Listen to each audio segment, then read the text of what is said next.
It is the Mike Calta Show. It's 102.5 The Bone. Good morning, everybody. It is Tuesday, April 30th, 2024, and we are coming to you live on a day where terrorism is currently striking New York City once again as the pro-Hamas, anti-Israel protesters have stormed Columbia University and taken over a building, one of the halls, which I believe was Hamilton Hall. They have taken it over and renamed the hall. And I, as a former New Yorker who lived there from age 1 or 0, I was born there, to 18 or 17, I will tell you that this is the biggest bunch of pussies I've ever seen in my life. There's no way in the world I'm letting a bunch of hood-wearing teenagers and college students lock me out of a building. This is ridiculous. I've never seen anything like this. Spanish, you constantly talk about Chinese police stations, and we all laugh it off, but this is what happens when you attack from the inside, and how much leniency this group of terrorists has gotten over the last couple of months has allowed this to happen. This is the same people that were condemning the January 6th riots are sitting back and letting this go on right now, where these poor kids who have gone to school for 4 years and are getting ready to graduate, and these kids are going there in their first year having to deal with this, are now being forced out of their school. They're missing their graduation. These people are violently taking over this building. They're locking themselves in. What's going to happen is now this is 100% political, because there's no way you're going to tell me you couldn't get the police and even the National Guard, if you had to go in there and storm it and wrap this up in 5 minutes. But they're afraid to do anything. This is why the current administration can't stay in power. They're afraid to do anything. They're afraid to go in there and take these people out, and they're letting the other people, the innocent people at Columbia University, suffer. And this is going to be the first of what's going to happen elsewhere. These protests were going on all day yesterday, and all last couple of weeks. And once they made them pack up and move yesterday, they went in and took over this building.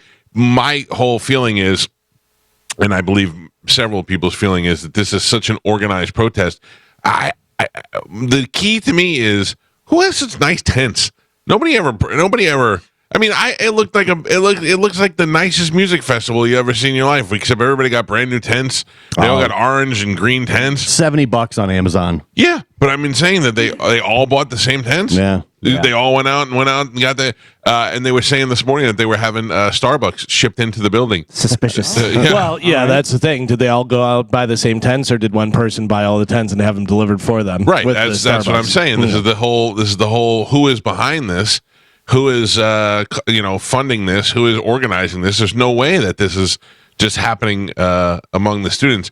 And I'm all for free speech. I'm all for being able to protest, but you can't do it on private property. You can't do it without permits. You can't do it the wrong way, and you can't do it where it shuts down businesses. Yeah, that's what I was going to say. Yeah, you have rights. Everybody has rights and stuff, but sometimes you got to go, you lost your rights. You lost your rights because of that. You still think Biden looks good on Howard Stern? Yeah, let me reiterate, Carmen, because I know what you're saying. I know you're making a joke, but I tried to explain this yesterday. I thought Biden seemed a lot more with it mentally than he does when he's on television. That's it. Yeah. Likable. Adderall's a hell of a drug. Right. A hell of a drug. He was likable, and I understood what he was saying. And it was great. Same way what Putin was when I watched him on that show with Oliver Stone. You watch him as a man, you go, he seems like a nice guy. Then the next day he takes over Ukraine. What do I know? Yeah, it's absurd. I don't understand how they're allowing this to go on in New York. I don't like, and this is being allowed to happen, because if they wanted to shut this down, they would be able to shut this down. This is, I'm assuming, unarmed students who are going in and doing this. I feel like Chaz Palminteri and some of his buddies get in there. Exactly what I was going to say. Yeah. I was trying to figure out a way to say if John Gotti was still alive, they could get this done in 5 minutes. Yeah. It's ridiculous. Yeah. I was going to say, this all started when they started letting people rob stores and stuff. You're and they 100% just right. stopped doing anything. You're 100% right. This current New York administration was stopped prosecuting criminals for committing crimes. Right. And they started vilifying the police for doing their job. And started paying criminals for doing crimes. Yeah. Started paying them. Yeah. I mean, this is absolutely insane how they're letting this go on. I'll tell you what's going to happen is at one point this is going to get shut down. Somebody's going to get hurt, and then everybody's going to go crazy. Yeah. And that's exactly what they want. It's like, what do you do? If somebody gets hurt, you then do what they did in Austin yesterday. Yeah. You walk in there with zip ties and you go, you got to move. You don't move, yank out. Yeah. Zip yank. You zip yank and they're sitting in a cell and they're like, well, wait, this wasn't supposed to happen. Well, this is what happens in Texas. Sometimes they want you to go in to stir it up even more. You know what I mean? Yeah. I don't know. I was... it's like you're damned if you do, you're damned if you don't. I went to sleep last night and they were cleaning us out. It was a slow process and they were slowly going. And then I woke up this morning to find out that they took over this building. And they're, it's only a matter of time before somebody gets really hurt, an innocent person or one of these students, somebody, even if it's an accident, it's only a matter of time. And that's when the crap is going to hit the fan. It really is. Now, my question is, what do they think they're accomplishing? So that's a great question, Carmen. And we talked about this yesterday, I think, off the air, because when I go to California next week, I have to go to USC. I'm going to take the camera that Joe did. Did you bring it today, Joe? No, Michael. Jeez, man. I'm going to take a new camera that I'm going to buy and try to talk to some of these people, because what we were saying yesterday was I guarantee half of them don't even know why they're there. Yeah. But the problem is that no one there, like their reasoning for being there is because they hate Jews. And if they were on the campus and they were hating blacks or they were hating gays, there's no way they would let this go on as long as it is. And their sole purpose to be here is to hate Jews, hate Israel, and wish death upon Jews. But and see, that wouldn't fly in any other organization. But see, I don't think they realize that. They don't understand, like you said earlier, they do not understand what they're protesting. They have no idea that it's against Jews. No. They're 100%. If you ask them, I mean, you Jews are walking by and they're calling them pigs. Yeah, but also there's people, from the river to the sea and all that stuff. They don't know what river, they don't know what sea, Right. They don't know what they're talking about. They don't know what that means, that they want to kill everyone in that area and stuff. Yeah, I would say a good 90% of them have no idea. You could ask them three questions. Say 90. I would say they're probably not as up on the whole. Some of them are probably students who followed along, but a majority of these people, the organized ones, are the ones who hate Jews and who are screaming pigs at people as they walk by. I mean, they're just bad. They're bad people. Yeah, but I would say a lot of them have no idea what they're talking about. Right. Like, you could ask them three questions and go, okay, you're clueless on what's going on. Do any of you blame the professors at these schools? For what? For introducing them to ideology that goes against Israel? No, because can I just tell you something? I don't think there's any. So when this first went down, when the raid first went down and they took the hostages and all that stuff, I had a friend here who was Palestinian, and my wife is a Jew, and we were joking around like, "Hey, you guys, don't fist fight in the house and stuff." But the Palestinian girl was wearing a pro-Palestine shirt, and I was like, "Okay, this could be an issue here." But she wasn't, and she said when she was in the airport, people were yelling at her for wearing the shirt. Yeah, because if you don't talk about stuff, you don't know. You become ignorant, and you don't learn. And there's no, so I'm the first one to tell you a lot of times I'll talk things through and realize, maybe I wasn't so right, or now I understand where the other side's coming from. So I'm trying to find out what would make you be pro-Palestine. And I kept saying to my wife, you have to understand, there is another side to the story. The Palestinian people may feel like, with Israel controlling Gaza and their water and their electric, and they may feel like they're the ones being. It's not that it's right. But let's find out what they're saying. Yeah, I don't know. I don't blame the professors. Do I blame them if they're teaching it with a rally cry and encouraging that they go out there and do?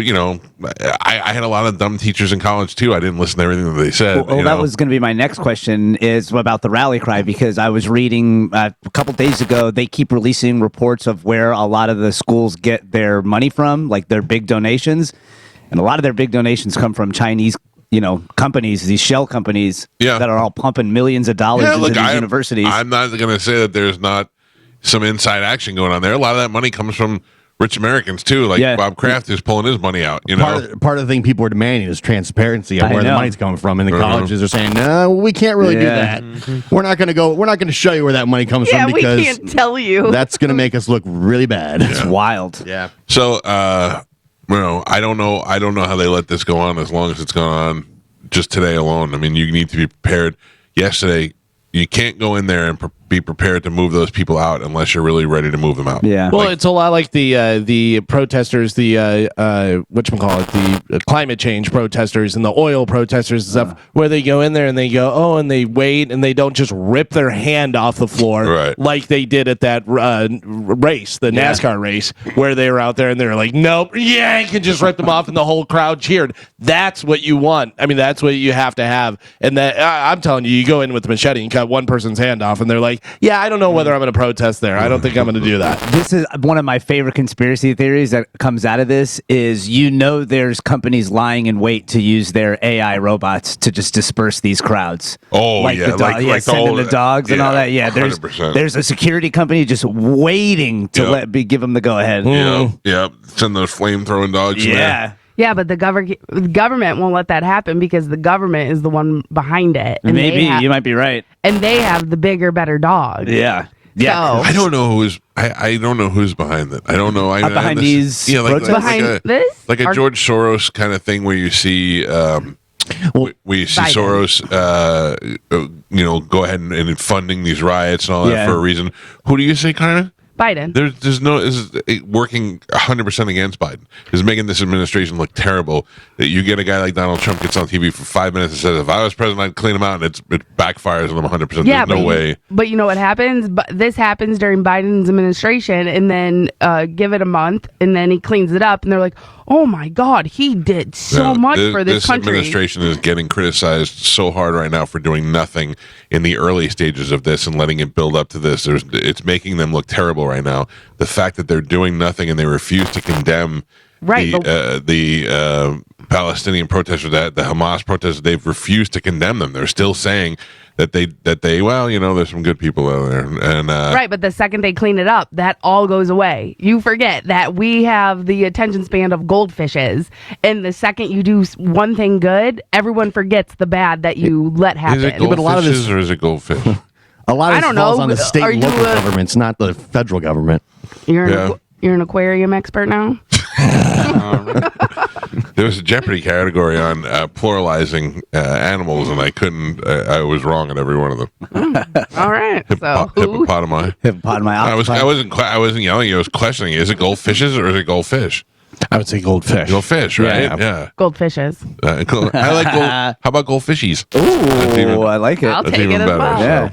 But again, you just have to remember, our attention span is the matter of 10 seconds. What is? Our attention span? That hurts. It did hurt a little bit. Maybe 2 seconds. I'm not even going to say anything. Yeah, we're good. Fish and fishes are both acceptable plural forms of fish. What about span and spans? No, that is just span. That's just my nasal. I don't think so, medicine man. What about mouse and Mises? It's fishy. Yeah. Oh, man. Well, hey, good morning to you guys. Good morning. Are we done now? Yep. Show's over? That's it. Good. How you doing, Joe? I'm all right, Michael. Yeah. How's the move going? It's going all right. There was a lot of work done yesterday. Really? Is that why you forgot the camera? Yes. You gonna put out the late doilies? Man. Yeah. Is it all girly now? No, actually, Sugar Pants mom has a lot of very nice things. Your mom lives there too? No, she doesn't live there too. Oh, man. What the way you said it. That was great. Easy, What a reaction. everybody. That was great. Mom lives there too. What does that have to do with anything? Well, it's a lot of her stuff. She had a bunch of her stuff. Does Sugar Pants live with her mom? Yeah. Okay. So there's three generations of pants living there? That's right. Where's the mom going? You're tearing that apart. It's more of sugar. I know. I'm sorry. Right? Isn't sugar face, sweet and low? Yeah. What's the kid? We don't have a name for the kid, huh? Oh, yeah. Gumdrop? Spanish has a What'd nickname you for her. I do not have a right. nickname for her, Galvin. right. Don't do Spanish, that. you should really get out of there. Don't do that. Yeah, you gotta get out, dude. Spanish I'm not calls her going anywhere. friends juicy fruit. Oh, no. Oh, yeah. I don't, but I will now. What are you going to do when she comes to the door and you just see the shadow of her with her leg up on the door? Hello, Anthony. I will slowly close the door and say, good behind night. Have a nice night, and I hope you enjoy yourself. There's in the middle of the night, a little knock on the door. Tony. Oh, Tony. no. Gross, dude. Don't make it creepy, Gio. It hurts when you say that. Tony, are you up? Anytime Gio says something sexual, it makes me want to vomit. I'm not. It's like listening to your dad talk sexy. Yeah. His wife says the same thing. I wasn't saying sexual. She wants to come and play PlayStation. Yeah. I'd play PlayStation. I saw a great meme yesterday. I said this. I don't know if I said it off the air or not, but it's a hot lady in a red dress walking through a sea of like black and white, and guys just staring at her. And it says the way I look at my wife, and then it says the way my wife sees me, and it's just a guy going, "You want to touch my wiener?" I thought this could So be true. more true. So true. Want to touch my wiener? Yeah, but it's going to be a lovely time, Gio. Thank you for making it weird. No. I made it weird. Yeah. Well, you Do you know. just hide in your room now? Like, Do I just... yeah, Nah. they got the family out in the living room, and you're just stuck there. I'm part of the family, dude. Oh, We're you're a in the family, faces. We're a family together. I'm part of the pants generation. Oh man, so you're gonna get in the pants. All right. Dude, just- sugar Take it face, easy. gumdrop in Spanish. yeah, and don't forget Juicy Fruit will come over Juicy Fruit and Sweet once, and Low. once every couple of weeks. Yeah, Two dogs. two All dogs. right. I'm Yeah. excited. So she is in your room, yes, Mrs. Pants, Mrs. Face. Which Sugar Mrs. Face is Yeah, in your Sugar bedroom. Sugar Pants is my bedroom. Okay, Yeah. you guys are sharing the big bed, Yeah. which I did sleep in one time. Yeah. Yeah. And then right out down the hall, straight ahead is Spanish's bedroom. Correct. And then sharing a wall with that is Gumdrop's bedroom. Yes. That's right. And then where does the mother live? And upstairs in the attic? No. The mother out in the Miller suite in the back. Yeah. Well, I mean, Share the urine mattress? you know, we're gonna let her let her stay in the garage for now. Yeah. No, yeah, yeah. she has her own place. She's fine. I feel like you're older than her mother is. No. Okay. Close though. Oh, how soon before mom moves in? Oh, I would love it. Yeah. I Me really too. would. I really would. You don't understand. That's an Italian thing too. I would love to have an old grandmother type live in the Yes. house Yeah. too. Yes. Not She's my great. family. Not like Yeah, I I don't agree, currently yeah. want my family. Yeah. Like I always Same think with mine. like if one of my my in-laws was to die before the other one, then one of them would probably have to come live here. Yeah. And I love them both, but I don't love them to live here. You know what I mean? Like they don't want me living at their house either. You know what I mean? But it becomes Ne- such an adventure when you have something like that happen. You know what I mean? Especially when they get to the years where they don't care what they say anymore. Yeah. Well, my father-in-law's way past that. He doesn't That's care good, at all. My mother-in-law would just be like an angel floating around the house. I've cleaned everything. I've made tea. There's crackers on the thing. We'd have like 3:00 cheese and crackers. Yeah. It's not a bad thing. Yeah, it's I was great. gonna say, have you guys talked about like cleaning and stuff? Yes, we did actually. Oh, you got a chore list? Yeah. Absolutely. So I said, because that was what Christy said, is she was like, we should have a chore list. And I was like, well, instead of a chore list, why don't we just pick Already a making day? new rules. Oh, yeah. Why don't we just pick a day and we all do chores together instead of making, because, you know, to have some, you don't want one person to be doing all the chores. Yeah, but You know what I you mean? got your own thing you're responsible for. Yeah, but then it becomes doing gotta chores, get out, and dude. we got a teenager coming in. You gotta get out. You got to get out, bro. Yeah. Like Yeah. this. Why are you doing this, Gio? The Yeah. writing is Well, on the wall. You guys have Literally. talked about how you and Joe walk around naked and stuff. you know? Oh, we Wait, still wait, do. wait. We still do. No, all the now time. it's kids around. There's a child there. No. There's no walking around naked. Wandering home Robes. from J-Wags after day drinking. There's kids involved. Walk 6 miles. Yeah. Nah. Well, Just She's a go walker. disappearing. I'm robust. Her I'm stuff very isn't even moved in, and she's making up chore charts. Oh. Yeah. All right. So every Saturday morning we get up and it's chore time together. I can't wait. Cut 2 weeks into the future. The kid is just miserable. Next time we go over there, she's all dressed like a goth. Her face is really white with black eyes. She's like, I hate it here. I hate him and I hate him. It's like living with 3 stepfathers. Also, cut to 2 weeks from now, Joe in his robe, totally open, naked, whatever, with a drink in his hand. Wait. It's called a duster, you bitch!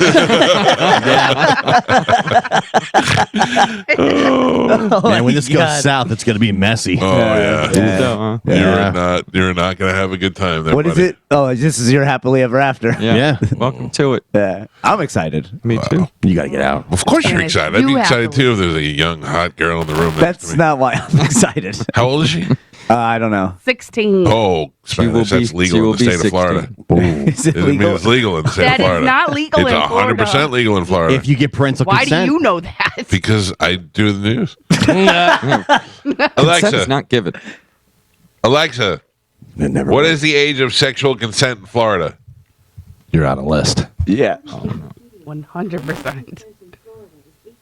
Oh, 18. Oh. Welcome to the list, Damn, buddy. You're on it. Yeah. The average, well, hold on a second. I want to read that. So the it's, average household income is how much?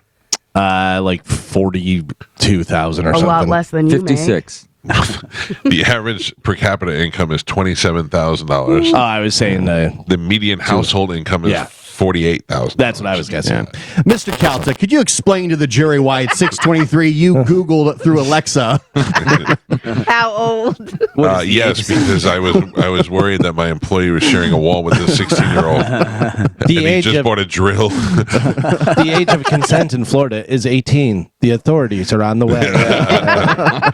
Oh man, that's going to be a rough time for you. I'm pretty sure the age of consent is 16. Well, it's 16 to 24. The Romeo and Juliet law. Yeah. Well, what do you mean? So if it's 16 and you're with an 18-year-old, it's okay? Yeah. But if yeah. you're 16 and 24-year-old, you're in deep trouble. Well, your penalty is lessened, they said. Oh, So wow. yeah. So you could still get in trouble if you don't have consent from the parent. But And how old are you? I'm 36. I'll be All 37 right. in July. Jail.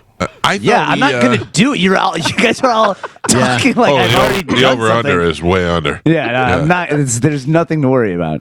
I She's thought we very did a sweet thing person. one time where we went around the country reading if different states. There and were it was, some- yeah, there are different some- states. So Michigan is 16. Oh, look who knows? yeah. Look Yeah, who because I'm knows? from Michigan. Because I'm Yeah. from Crack. Michigan. Hippie crack nose. Detroit Rock City. I can have sex with you legally, you know.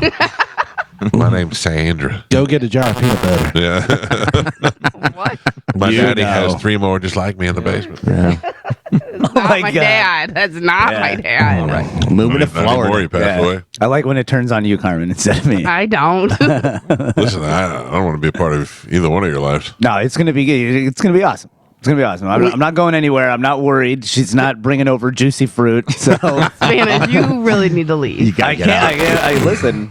It is time to go. Yeah. Why? Like, because you're ruining the family now. I'm not ruining you're the like, You're family. like Tony Danza in that one in Who's the Boss, but you're not the boss. I don't want to be the boss. And you're I- They've made 36. movies about this. Yeah. Like, Like how what? my roommate, how we tell him, we're engaged. Now we got to tell Dirty Tony over here.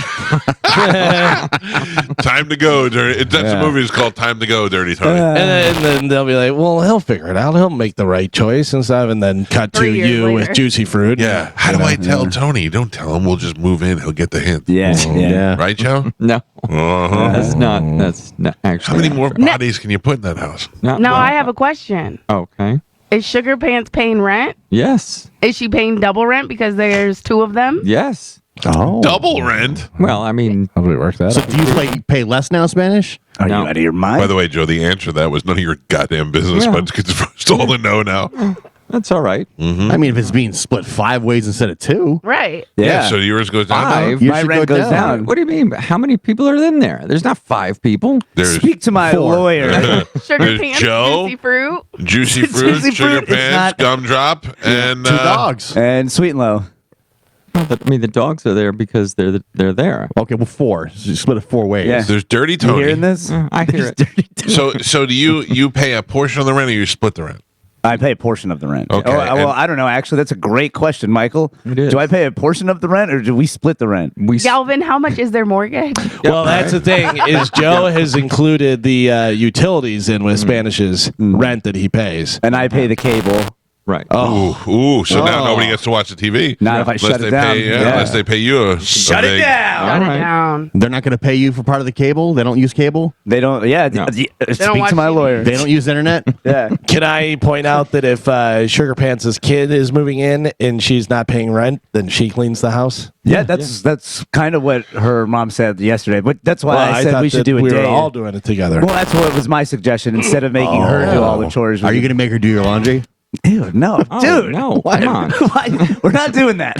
We're not I don't doing want to that. clean Aunt Dirty Tony's pants anymore. Yeah, that's not what we're doing. I'm just asking. You know what you're doing. I've got questions. I can never go over there anymore. Yeah, you're Just very seems welcome over weird there. now. Yeah. Why? I can't sleep over there. Yeah, you could. can. I mean, have you ever slept over there? I've slept over there. Yes. I've slept over there a couple of times. This is really going to jam Mike up. Yeah. I've slept over there before. Yeah. Yeah, we've all crashed at the island once or twice. No, never. Well, Galvin never has. No. Yeah. But it's his house, so he can come and go as he pleases. Yeah. I mean, I can't stay there now. There's nowhere to stay. Nothing at the island was worse than the no air conditioning parent party that we had that one time. Oh man, that was rough. Yeah, well, we got that fixed. Yeah, thank God. That was Thank you, my Super birthday. 8 Nair. Was it really? I believe that was my birthday. It Yeah. was so long ago, I tried to block it out of my Yeah. mind. Alrighty.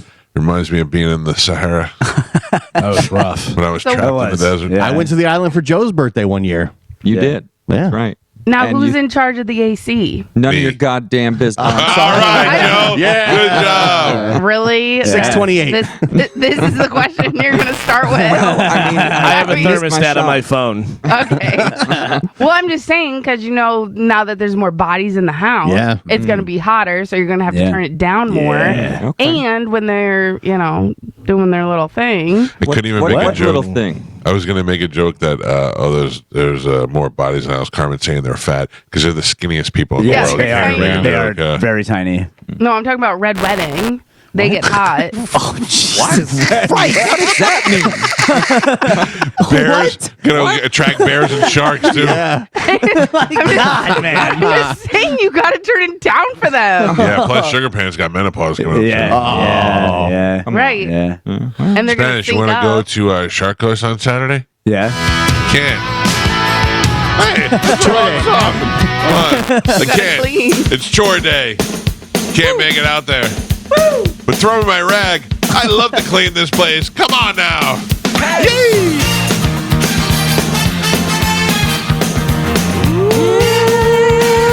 Spray bottles and you turn your spray Joe in his face. Yeah. You guys Right. laugh. Yeah. There's a lot of non-kid friendly materials. Yeah. On the walls, There's no non-kid. There's no It would be a good non-kid. lesson. The Life legend of lesson. N-word Charlie. Yeah. The kid's not allowed in the garage, I see. Yeah. No, she's allowed in the garage. All right, listen, we're coming over there to practice tomorrow. I don't need that kid hanging around our equipment. All right. Yeah. I'll tell her that she has to stay out. Yeah. I didn't say she couldn't come hang out. I'm just, No, she can be on the back patio. That's it. what's don't juicy either. fruit doing? I don't need to walk in from my car and she's draped over my amp. Hello, Mike. I've been waiting for you. I don't need that. I don't need it. I'll make her wait in the car, Michael. Don't Okay, worry. thank you. All right. They can't be there. This Yeah. is not going to end well. This is No. going to be I think so. great. I'm excited. And we made an agreement, Carmen, about the AC. Joe puts it what do you keep it at, like 76 during the day? Oh, Yeah, it's hot. But at night, I get can't be free real. reign. At Yeah. night, we go down to 72, 73. Now, is this a matter of financial reasons, or is your blood and skin I'm so thin now? freezing, Yeah. Mike. I got to Yeah, hurry. why Put is it it cold, jacket? but I'm sweating Yeah, my exactly. balls off. Why even bother having an Put AC a unit? sweatshirt Yeah. on. All Joe, right. I pulled an Amanda Calta movie yesterday. I went and sat outside because I was freezing. Right. This house was so cold yesterday. I went and sat outside. Must be nice. I don't care. I'm sorry. I But wonder why no. you guys always hang around here. Yeah, it's nice. And then when we go home, I'm just immediately hot. Yeah. Walk in the door, pouring sweat immediately. Yeah, and then I wipe it and then I throw it at Joe. That's why you guys get naked. Yeah, that's what I'm saying. No, Juicy not fruit. anymore. Less clothes is better. Juicy Yeah. fruit. You're gonna have to turn that AC down. Hello, kids. I always Listen, imagine my robe might fall open. I'm just if you saying. show up there at any time, Joe's naked under a kimono with a gun in his pocket, just looking like a crazy drug dealer. Bottle of Spanish booze, is lighting fireworks. Yeah. Yeah. Dancing The dogs around. jumping all over each other. Yeah. I'm very excited. What a mess. Yeah, it's gonna be a This great is not time. gonna Thanks end for well. thanks for crapping all over it. Nah, it's gonna be great. Yeah. It's a good family Someone's unit. going to jail. Nobody's going to jail. This is like a 70s sitcom. What happens when the family moves in with Dirty Tony? All right. Wash my pants. Tuesday on Whore Island. You got to get out, dude. I'm not getting out. I'm gonna be here enjoy in the. Spanish. I'm gonna enjoy the family time. Ooh, Whore Island, now called Family Fortress. Yeah. Oh. Yeah, I love it. I like that. That's right. Dirty Tony, how do you get so many stains in your underwear? Oh. Hey, Joe. Yes, Michael. Tom said now that you have extra income coming in, do you think he can get paid on his bill? You know? No, definitely not. Oh, yeah. No. Sorry, Tom's Tom. never getting paid. I tried. You still haven't paid him? No, I refused. Scumbag. Why? You can't refuse. All right. He's like the nicest guy. Yeah, nice. Carmen, you're right. Like if there's a time where I forget to pay Tom for something and I remember later on, I stress out about it. Right. Like people would be like, let him wait. I'll pay him tomorrow. Tom, I'm like, I got to get up in the middle of the night and pay him. Yeah. Didn't you say you weren't going to pay him because he cut the wrong tree down? Yes. Yeah. Yes. He did that at my brother's too. Yeah. I have a feeling He it's ruined my Joe's fault, magnolia though. tree. There's a pattern. Yeah. He also cuts a tree in my driveway that my wife was like, if Tom cuts a tree again, we're never talking to him again. Oh, he cuts no. it all the time. Yeah. What does he keep See? cutting it? Because What is Tom, he doing? I'll tell you why. You want to know the truth? Yeah. Because Tom knows the right way to do things.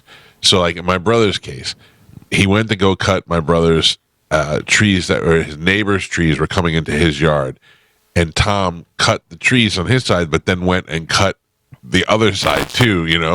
And you can't do that. And he's like, that's how you cut a palm. You got to cut it down at the branch. You got to get in there. So with this tree over here in the driveway, he cuts it back a little bit, but then you got to cut it down because it's got thorns on it and the way it grows back. So he's doing it the right way, but it's not what you want. Got you know it. what I mean? Yeah, Joe's that makes magnolia sense. tree, if you say, hey, just trim it, and then all we go, like when I tell Tom, trim the bushes in the back, and I go outside, they're empty, and I go, wah, but then they grow back full. Yeah, That's the right way to do it. So he's technically right, but I have seen Joe yell at people that are cutting his trees before because we have a lychee tree Yeah. in the Oh, back. yeah. And it hasn't bore fruit in a long time, and the reason is because guys went to cut it, and they cut it way too close to the to the It's probably trunk. because Joe's paying out there. Yeah. You think- That's not the reason, Carmen. But I thank bet you. it is. No, it's not. you know what Let's I ask found a out? tree guy. You know what I found out yesterday is that you ever see those palm trees? They grow really big, and then it looks like there's almost like a bunch at the bottom. Almost looks like maybe Yeah. bananas. That's a rat's nest. Oh, A rat's really? nest. In Yeah. there. Yeah. I didn't know I that. don't want that. I don't like that. Do you guys still get to have Boys' Day, or is that no longer No. a thing now? Boys' Day and With- Dude Night. There's shut women down. in the No house. way. Yeah, it's game over Can't now. do it. No, That's right. No, there's I didn't no think of way. that. By the way, that's a new name for Whore Island, Rat's Nest. Rat's You're so mean. I like juicy fruit. That's a lot better. No. No, Don't mess with my Joe. juicy fruit. That's going to get you in jail. That's going to Yeah. sound horrible in court. Yeah, Listen to me. she's the only one of age. You guys got a long road ahead of you. Yeah, it's gonna be interesting. Like I said, I'm excited. Question for you. Yes. If you were feeling like you had to move out of Whore Island, who would you move in with?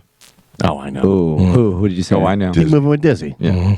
Oh, I didn't even. Who think does about that. Disney currently live with? His buddy Wyatt. He has a roommate, yeah. Yeah. That's the new Whore Island. Who names their kid Wyatt? The Earps. The Herbs and that kid from Weird Science. Yeah. That's it. Nobody else in the world is named He Wyatt. looks like a Wyatt too when you Does he see him. really? Yeah, he's got dreads, white guy with dreads. So what if you go over to Mexican Palace instead of being Mexican over Palace? at Whore Island? Mexican mini mansion. Yeah. Why I only imagine Wyatt Gonzalez. Is he in St. Pete too? No, he's in Tampa. Oh, even they're in better. Tampa. Yeah. Where no. near what? Like near what? Close to me. I don't know. Yeah, I'm No. terrible with geography. That I'm makes sorry. sense, Carmen. Yeah. That Yeah. neighborhood.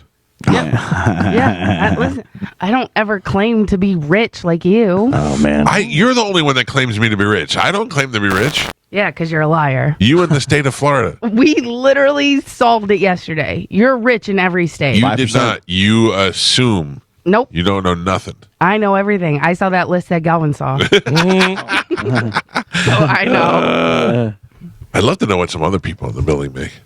Who do you want to know? Well, this was years ago.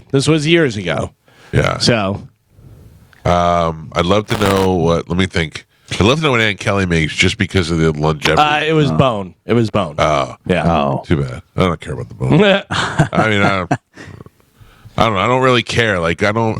Whatever people make, they earn. You know what I mean? Yeah, it's funny because Ann Kelly, Marconi winner, legend, and yes, legend. I'm using that word for Ann Kelly, definitely applies. I mean, it applies like Ronnie Michaels. Just because they're here. He's a legend in the building.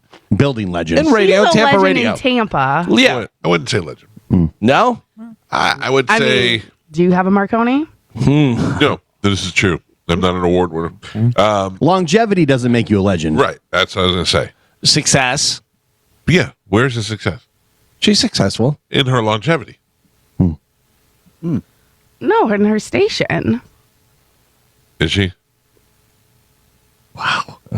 That's Mike Calta. I'm in competition mode right now. That's Mike Calta. Sweet, sweet. Wow. But anyways, what I was going to say is I love Aunt Kelly. I'm just kidding so hard. I'm trying so hard. I'm trying so hard to be a tough guy. And I'm sorry, Aunt Kelly. I love you. You are a legend. You're a legend. Too late, guys. I'm never going to get a lemon zinger again. I literally copied and pasted her.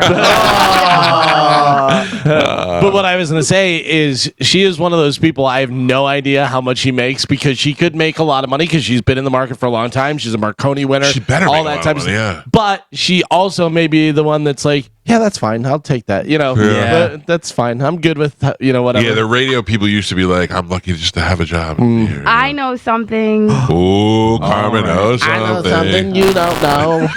I know something that would make me think the opposite. The opposite, what? That she makes a lot of money or makes... Correct. Oh, okay. What do you know? I don't know. What she drives? No. Does she live at Whore Island? She's welcome. No. I don't know this to be factual. Okay. Put it out there. I don't know this to be factual. Oh, no. This is a rumor. Okay. She pulled a Spanish. She lost her shoes? No. Took a month off? No. You're going to have to give us a little more. She's eyeing a 16-year-old? No. She's got roommates? I don't know this to be true, so now I just feel Oh, bad. it's too late. I already said it. And you're gonna. What business of mine are you putting out there? Yeah. Oh, we crypto? She made crypto money? She got No. hair plugs? Yeah. She has a salt and pepper mustache? That is legendary. She got caught wandering the streets of St. Petersburg? She shaves it every day. Whoa. No. You gotta say it. This isn't true. I'll say it if you just push me towards it a little more. Spanish refused to sign something one time. Before COVID, my impeccable timing. Good job. I'll tell you what, I was trying so hard to buy side splitters with BT, and we just couldn't get the deal done. And then COVID hit, and I was like, thank you, God. Thank you, God. Even though he's doing just fine without me, I was like, that. Can you imagine if I bought a comedy club and then they shut the world down for the next month? That would have been miserable. Very stressful. Very stressful. Yeah. Oh, Free wow. agent. Yeah. That's a legendary I move. don't know her. this to be true. Oh. Look at you snooping around. Yeah. Yeah. Karen, what did you see? You got access to documents too over there? No. Oh. I talk to people. Question for you. Gross. Who? For all of you. Yeah. Go. Since you're so obsessed with finances. Yeah, because you're rich. Who's the second highest paid person in that building? In this On air? Yeah. Oh, I'll take an off air too. Well, I mean, yeah. I assume it's Jason. Right. So you know you're the top. No, but I Because you're rich. Boom. You just got lawyered. Idiot. Fishes. Yeah. King of the building. Thank you, Calvin. know. Yeah, I would assume, Carmen. I would assume. Yeah. Well, Who will tell me who's second? And I go, oh, maybe that person. In the whole building, or Yeah, just on no, the station? on the radio. second in the building on air. Yes. Ooh, I think it's close. Yeah. I got two people. I think it's close. Yeah, same. Not just on the bone. No. Okay. I would say it's either Danielle or Drew. You're crazy. You're out of your Definitely not mind. Danielle. I think it's between Drew and Have you seen Galvin. Danielle's house? Yeah, Yeah, but that's not because her Danielle. husband husband built built it. it. Yeah. No, not Also, that she's one. rocking 3 jobs. Yeah. Yeah. I think So- it's between Galvin and Drew. She's Oh, not. I wasn't thinking of Galvin. She's not making so much money that she decides to do 2 other jobs. Right. You know. Well, she just bought a gym. Yeah. Yeah, excuse me, 4 jobs. I just bought a zoo. Oh. Between who? Galvin and Drew. Everybody agree with that, or somebody like where does Aunt Kelly fit into that? No.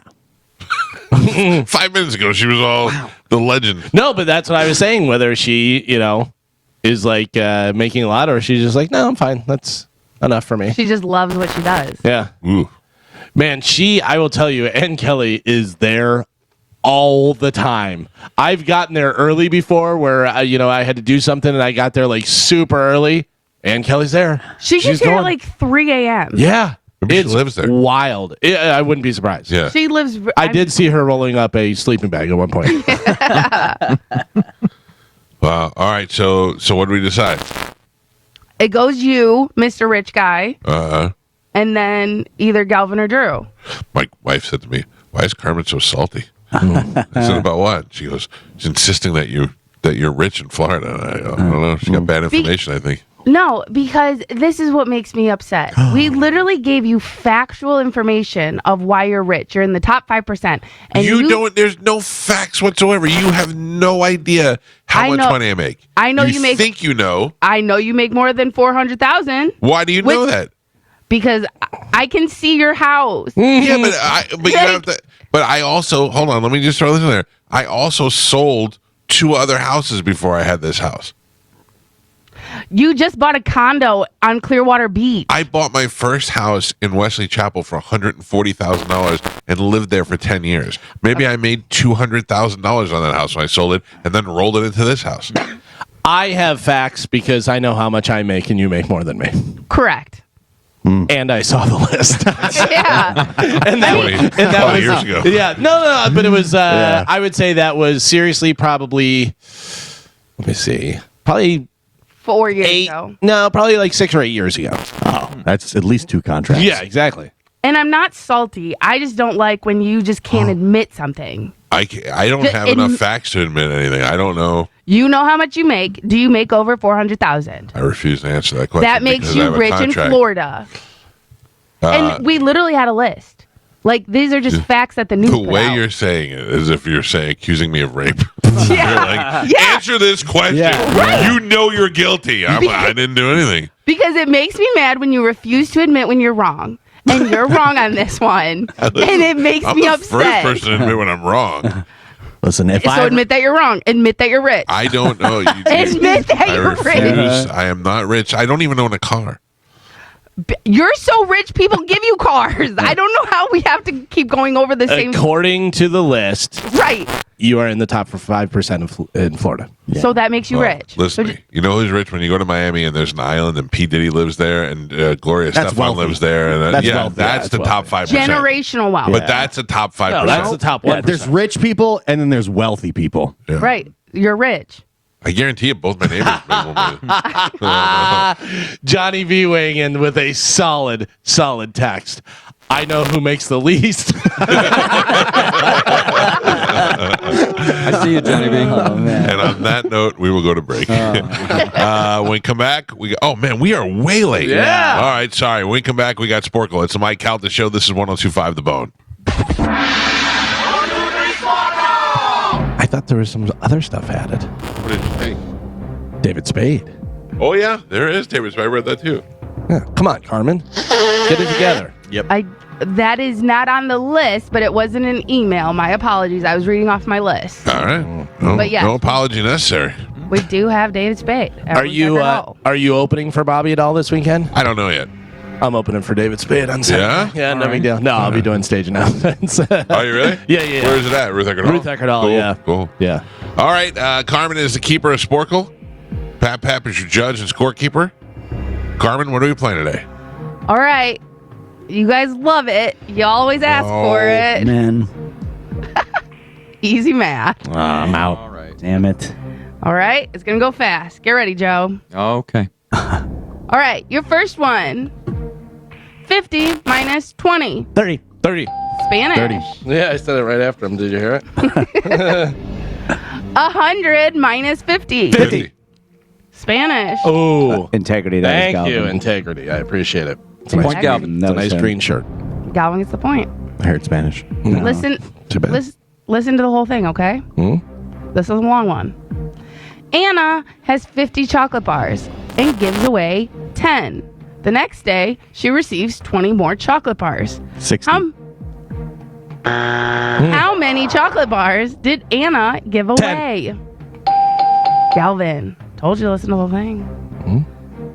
50 plus 81. 131. Mike Calta.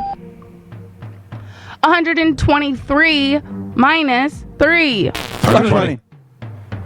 120 was the answer. Pap. Geo. Gio gets a point. 12 times 12. 144. Correct. Pep. Galvin. Galvin gets the point. 77 minus 66. 11. Spanish. 75 minus 6. 69. 89. 69. Yeah, Whore Island. Yeah. What? Sugar pants. Juicy fruit. Family's over. 15 minus 3. 12. Mike Calta. Wait, time out. You can't do that, Joe. What am I doing? She asked the question, and I just looked at Joe, and he went. Yeah, He's I'm scanning around. trying to figure out. Sorry, You play your game. He's freaked doing his job. Trying to light me on fire with your mind. Okay, your next one. 23 plus 8. 31. Galvin and Pap. We're halfway there. Gio is on the board. He has a single point. Spanish doubling that with 2. Michael has 3, and Galvin is your leader right now. He's winning with 4. All right, we're doing easy math. Your next one, 7 times 7. 49. Galvin, excuse me. Mike Galvin. Yeah. Galvin got it. Okay. 21 minus 1. 20. Gio. Yeah. 30 plus 8. 38. 38. Mike Calta. 131 plus 1. 32. 132. 132 is what I was looking for. Pap. What did you say, Ant? I said 132, but I said it after Mike. Thank you for your Michael gets integrity. the point. I just said 32. Yeah. That is I that didn't was say way anything. wrong. That was extremely wrong. Mike gets the point. 90 plus 0. 90. Mike Calta. 9 times 8. 872. Spanish. Judge. No, we're good. Okay. 2 times 7. 14. Mike Calta.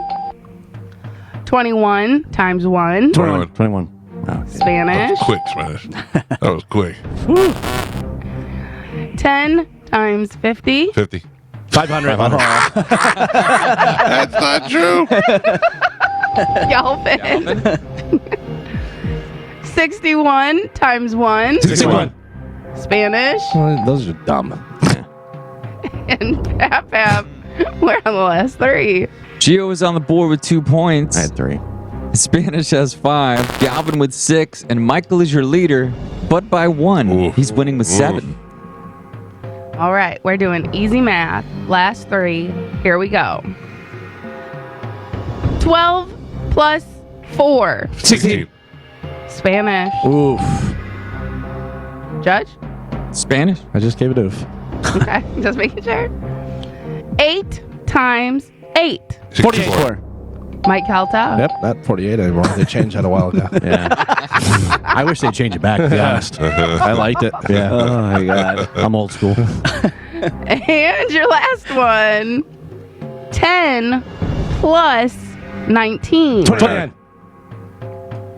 29 is what I was looking for. Pap. Spanish. Nash gets the point. That's pretty. Your final score, Gio with 2 points, Galvin with 6, Spanish with 7, and Michael is your triumphant champion today. He won with 8. I feel like Joe added one I did not. to Mike. No, I did not. Yeah. I feel like that's 6 in a row. That is 3. 5 in a row. 5 in a row. Okay. You Close. see? Added one. All right, in the let's go. numbers. Wrap it up. You ready? Yeah, I'm ready. 2, 3, 4. I-N-T, E-G, R-I-T-Y, integrity. I-N-T, E-G, R-I-T-Y, integrity. I-N-T, E-G-R-V-I-N, integrity. Flawless. Great job. Great job, guys. Let me pick a line real quick. Good morning. Who is this? It's Joe. Joe, you're a winner. Stand by. Carmen will grab you during the break, and we'll hook you up with tickets. Okay, buddy? Cool. Thanks, man. Thank you, Joe. All right, Galvin, what do we have coming up in news? Coming up in news today, we have Now Yous Can't Leave, End of an Era? Question mark. Oh. Drive-by spaghetti. We got that. We've got the current situation going on in New York City right now, where anti-Israel activists have taken over Hamilton Hall at Columbia. This happened earlier in the morning. It is a complete act of terrorism, and it's happening right in front of our eyes. And what New York will do about it, we'll hopefully find out here within the next hour or so. But we got our news. We'll do that next on 102.5 The Bone. And now, news with Galvin on the Mike Calta Show. What do we have in news today, Galvin? Today's news is brought to you by Pelt Shoes. Pelts has 6 locations throughout Pinellas, Sarasota, and Fort Myers. If you can hear my voice, you're probably near a Pelts right now. Stop in there and get your feet checked out. You can get your feet digitally measured for the best shoe out there, so they can tell you exactly what shoe's going to fit you the best. Like, I love the Ultras. I talk about those all the time, but they have all the different brands. They have Skechers, New Balance, Nike, K-Swiss, Asics. They have the pickleball shoes if you need those. They also have dress shoes, beach shoes, every kind of shoe, and they have them right there in stock. So stop into a Pelts today. Make sure you tell them Galvin from the Mike Calta Show sent you. Early this morning, hundreds of anti-Israel protesters at Columbia's Manhattan campus took over Hamilton Hall, an academic building used by dean and other senior offices.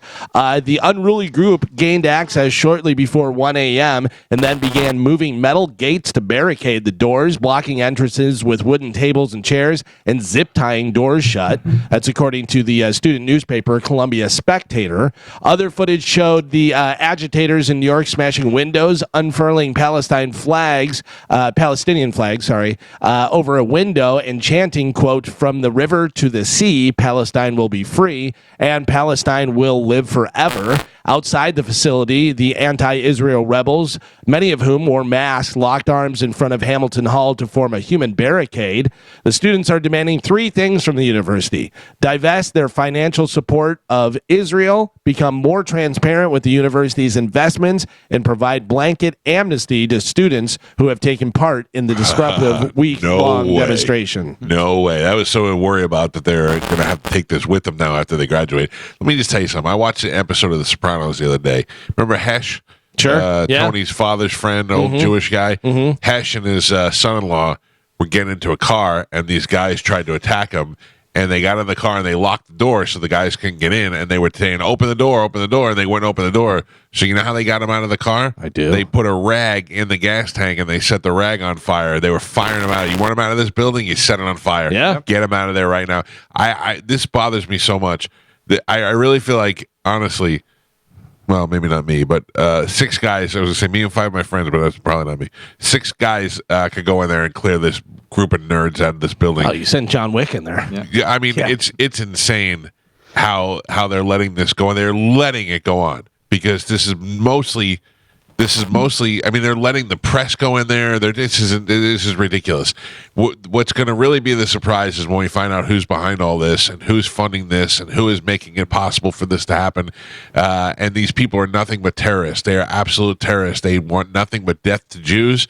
They hate the Jewish people, and I'm not talking about the Jewish people in Israel. I'm talking about everybody, every Jew here. Their only goal is to bring death to Jews, and we're allowing this to go on right now. And I know this has been said 100 times, but if this was any other group, if this was a bunch of white people in there, condemning black people, if this was a bunch of people in there condemning gays, it would never fly. It would never let this happen. Yeah, it seems insane. Like 2024, this is going on. It seems, and in America, it seems absolutely insane. And it's awful for the kids who have nothing to do with this that are trying to graduate college. Yeah. I'm going out to my niece's graduation in a week to Los Angeles, where her graduation's been canceled. Her film school division is still going to have a graduation, but the whole USC. Imagine you go to USC, you spend 4-6 years at USC, and you're like, finally, I'm about to embark on life, and this is my day of glory. And you don't even get to have it. You don't get to have a commencement speaker. You don't get to have any of that stuff because of this. Because these little baby terrorists. And not even that. Think about how much you pay to go to college. Yeah. $40,000, and that's on the low end. That's why they want the amnesty, because hey, when this all settles down, I'd like to get back into school. Right, yeah. Nope. Yeah, we'll see. No, and they're asking for amnesty also so that this doesn't follow them on their record. Yeah. And I'm laughing at The thing is now you don't know, is it students? They're saying there's now outside agitators that can join in. But that's the whole point. Now you don't even know what the group is actually comprised of. I know that's what's scary. That's where it gets scary. Like it may have started out just students. Yeah. Now it's who knows where, who's from where, what. Can I tell you though? That's a great name for a punk band. Outside Agitators. Yeah. That's a great name for a punk band. Yeah. If you're not a fan of your insurance company, well, you're probably not going to like them anymore after this. With just weeks before the start of hurricane season, thousands of homeowners in Florida are being dropped by their home insurance companies.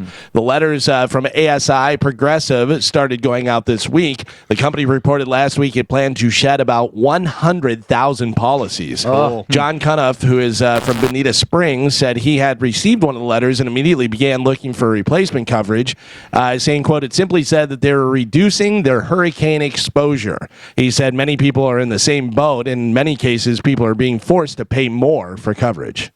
That really sucks. Yeah. It's absolutely insane. And honestly, the government should definitely step in and hold accountable these insurance companies who just feel that they can just pull out when it's not benefiting them. Yeah. You can't. Of course, and they took all your money all this other time when nothing was going on, and and then it leaves the few companies left to now charge out the ass for it. Correct. And like my HOA, because I live in a townhome, and so my insurance that I pay for directly only covers the inside, and my HOA covers the outside, right? So my HOA doubled last year because we couldn't find an insurance company to cover us because we haven't been hit with a hurricane. We need new roofs. And because there was no hurricane that hit last year, they're expecting this season to be worse. So they doubled our HOA because we couldn't find an insurance company to cover our properties. And Carmen's boyfriend, who works in the insurance field, on our side, though, he's one of the good guys. he's writing your checks. Get him. But no, we were talking on the cruise. There was a couple, and we were there all talking, and Chad said, he goes, you have to understand, though, there's only a few companies that own all of these insurance companies. You know what I mean? So you may have this, you may have this, you may have this. You're all under the same company, so they can kind of do whatever they want. There's three main insurance providers, but they break off into different branches. Right. But there is a total of three insurance companies that run the whole thing. I had to sue my insurance company in order to get them to pay for the roof when the roof was leaking. I got damaged in a storm, and it was an unnamed storm, and I had a claim there, and they wouldn't pay it, so I had to sue them. And it's ridiculous. I paid all my money. I paid on time. I had everything going. Then it was time to do the claim, and they were like, well, and then of course you sue them, and then they drop you. So it's part of the deal. So now I had to go find new insurance. Listen, DeSantis is worried about Disney and the war on woke. He hasn't got time for the insurance crisis as well. But I mean, but think about this. Like, think about our government and who they let help and who they help get out of all their financial problems. You know what I mean? Oh yeah. But they're not gonna take any responsibility for the insurance problem that we're having in this country. Like, it's ridiculous. Let me tell you, I did a commercial the other day, and it really made me stop for a second and go, oof. You want to be protected during hurricanes? They have weather-tight windows, has the high-impact windows. That's what I need to get on this house. High impact. I actually wouldn't mind living in a roundhouse with no windows, to be honest. Yeah, maybe those little glass squares. Now, do you have shutters that you put on the first floor? No. I don't. They didn't come with the house. Most houses that people buy a house and it came with it. You know, I don't have those, and it's pretty expensive to get it done. I mean, I looked at having it done. It's not I can go buy those shutters at Home Depot, or I could just have Dino board the place up. You know? That's usually we do at my buddy's place. We just board it up with wood. But I mean, thankfully, we've been really lucky in this area to not have to worry about hurricanes. So I'm just going to cross my fingers and hope that we get a good run. Yeah. So you're saying you use wood boards? Yeah, we board it up with some wood. Board it up with wood. You use wood. Yeah. Interesting. Well, and the crazy thing is you spend all that money on those shutters, on those expensive shutters for your houses and stuff, and it doesn't decrease your insurance policy at all. It doesn't help you one bit as far as money goes. They should compensate you. It can help with your resale, your equity into your home. But you're right. The insurance companies don't. Right. They don't do anything. The Tampa Bay Lightning were eliminated from the Stanley Cup playoffs last night after falling 6-1 to the Florida Panthers in what could have been Steven Stamkos' final game in a Lightning jersey. We'll see. Tampa Bay coach John Cooper was highly critical of 2 goalie interference calls that went against his team in Game 5, lost to the Panthers. The Panthers won the series 4-1 with the sole Lightning win coming on Game 4 that I was at on Saturday. What do you do with Stamkos?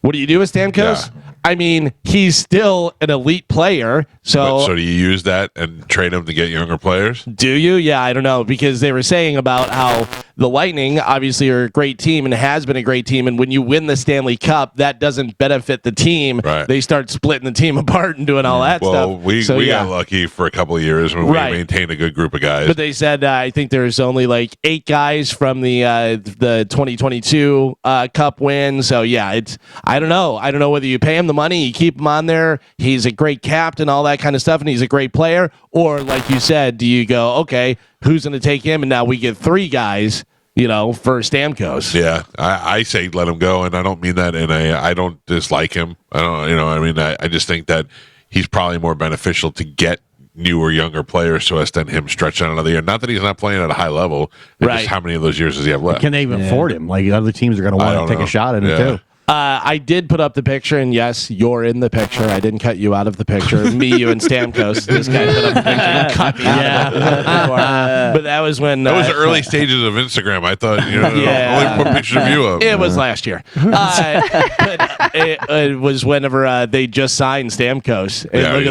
those 3 young rookies. I hate that I'm at the age now that I see players for their entire career. Dude. Come, sign, go pro, have a career, and be done. Yeah. I hate that. There is a thing that Pedro Pascal, from the HBO show where he's leaning against the thing where has his heart problem stuff, but he looks so sad. And it said, whenever you see one of the players you grow up with, their son playing in the league, which happens all the time now. Marvin Harrison Jr. just was in the NFL draft. Frank Gore Jr., Marvin Harrison Jr., we're here for all the juniors now. This is pretty crazy. So when Hard Rock Bet came along and you could start betting, and I got into basketball. I started betting on basketball, and I saw Tim Hardaway Jr., and I went, wait a second, Junior? What the hell? Jerry Rice's son got drafted over the weekend, too. Joey Porter Jr. plays for the Steelers. I don't like it. Yeah, it's wild. They just had, it was 3 different guys from the Steelers. All of their sons are playing for Notre Dame right now, and it's man. Pittman's kid plays for the Colts. I was going to say, Pittman's son, there was someone who drafted their son. Oh, that Joey Porter Jr.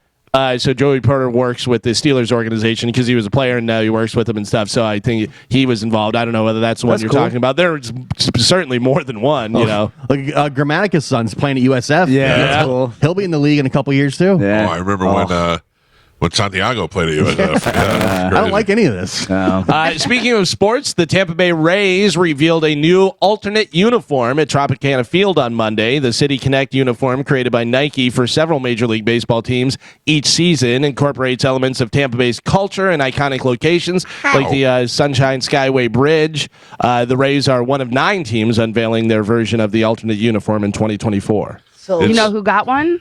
Everybody but us? Yeah, I was going to say Tampa Bay radio legend, Ann Kelly. Is mine there in the studio, Carmen? Did you look around? I saw on Instagram. I saw on Instagram that Drew had his, Sam had hers, Ann Kelly had hers. So snubbed.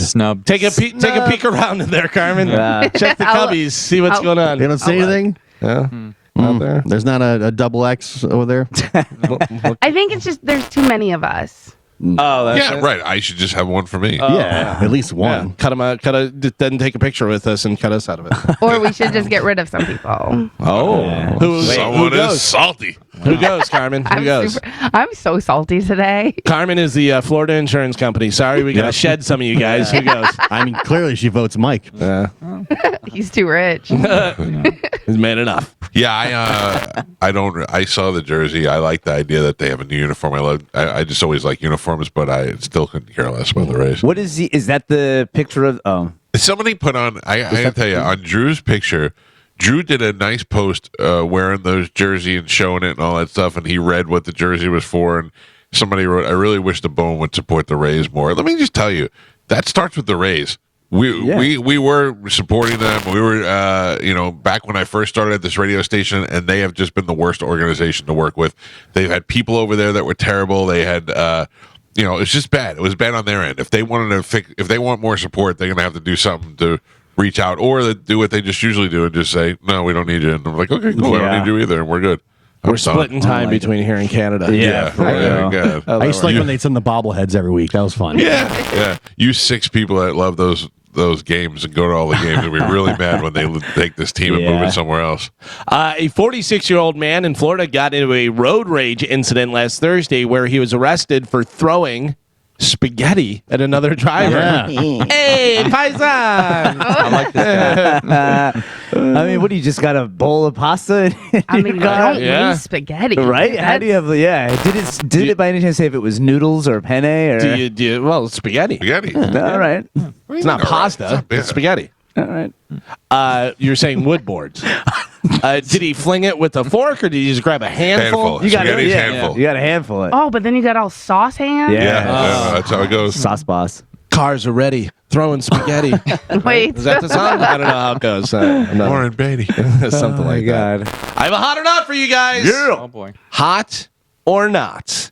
A 26-year-old teacher is accused of sexually abusing a 15-year-old boy she met at an Arkansas church. Little fun fact, which was attended by former President Bill Clinton. All right. Sounds about right. Her name is Reagan Gray. She is 26 years old. She was arrested earlier this month for an incident that allegedly took place when she was working as a volunteer in the Emmanuel Baptist Church in Little Rock. The boy's parents reportedly found numerous text messages on their son's phone and reported Gray, who also worked as a teacher at Little Rock Christian Academy. Gray was briefly removed from the volunteer position and underwent counseling, and claiming that nothing physical took place. Authorities began investigating Gray in February after it was discovered that she had still been exchanging messages with the teenager via Snapchat. The boy told authorities that Gray had performed oral sex but claimed they never had sexual intercourse so he could, quote, stay pure. The alleged abuse was reported to have occurred nearly a dozen times inside Gray's apartment or car, according to the teenager. Gray confessed to a sexual relationship with the boy during a counseling session that took place last year. Gray, who currently works at Sylvan Hills Middle School, was placed on administration leave in February during the ongoing investigation and charged with sexual assault. After an arrest warrant was issued, she was released on $20,000 bond. So she's from Little Rock, Arkansas. She is doing stuff with this kid, but keeping him pure, not going all the way. She's 26. Her name is Reagan Gray. Mike Calta, hot or not? Outside of that little bitch from The Exorcist, I've never seen a Reagan that's not hot. Hot. Hot? All right. Gio? Nancy Reagan, not hot. Last name. First name. First name Reagan's hot. I'm going to say Arkansas, hot. Hot? 26. Yeah. Apartment life. Keeping boys pure. Yep, Yeah. shows what's up. All right. Two hots. Spanish? Reagan Gray. We're gonna get her OnlyFans here in the next couple of weeks. Oh, yeah? Super excited. She's hot. Okay. All right. Got the porn name. She's doing all the Christian stuff to keep it, try and push the devil down. Arkansas heat. Carmen, what do you got? Listen, female teachers that bang their students are always hot. I don't know what it is, but hot. All right. So we are all for saying hot. Pap, show me Arkansas. Yeah, she's hot. Yeah, Reagan. Yep, she's I hot. like it. Reagan Female Gray. teachers that bang their students are always hot. Yep, I don't- man. Keep them pure. So weird. We didn't have any hot teachers in my school. Oh, Miss Really? Wilson, my math teacher in 7th grade. Holy hell. Wait. Oh, sorry. 7. That just came out of you. You had that man. ready to go. I had such a crush on her. We had Miss Patricas, who was Hispanic, and she was It was her first year teaching. she was young. Yeah, the same. So like she had was, to be 25, right, 26. Yeah. And this was when I was in.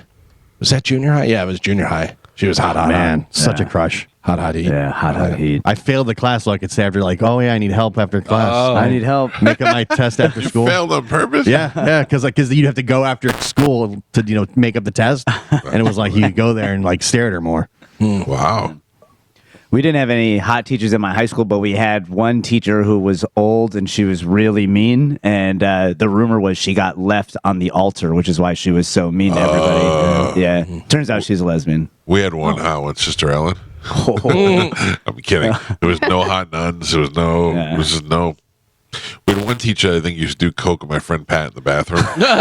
Just In the middle of the day? And she was hot. And she had big jugs, but she was like hot in a very old Italian lady kind of way. I don't know, not old Italian lady like a grandmother. I mean like a Sophia Loren kind of. Oh, damn. Like a Monica Bellucci? Real curvy. Yeah. Not that hot. Not Monica Bellucci hot.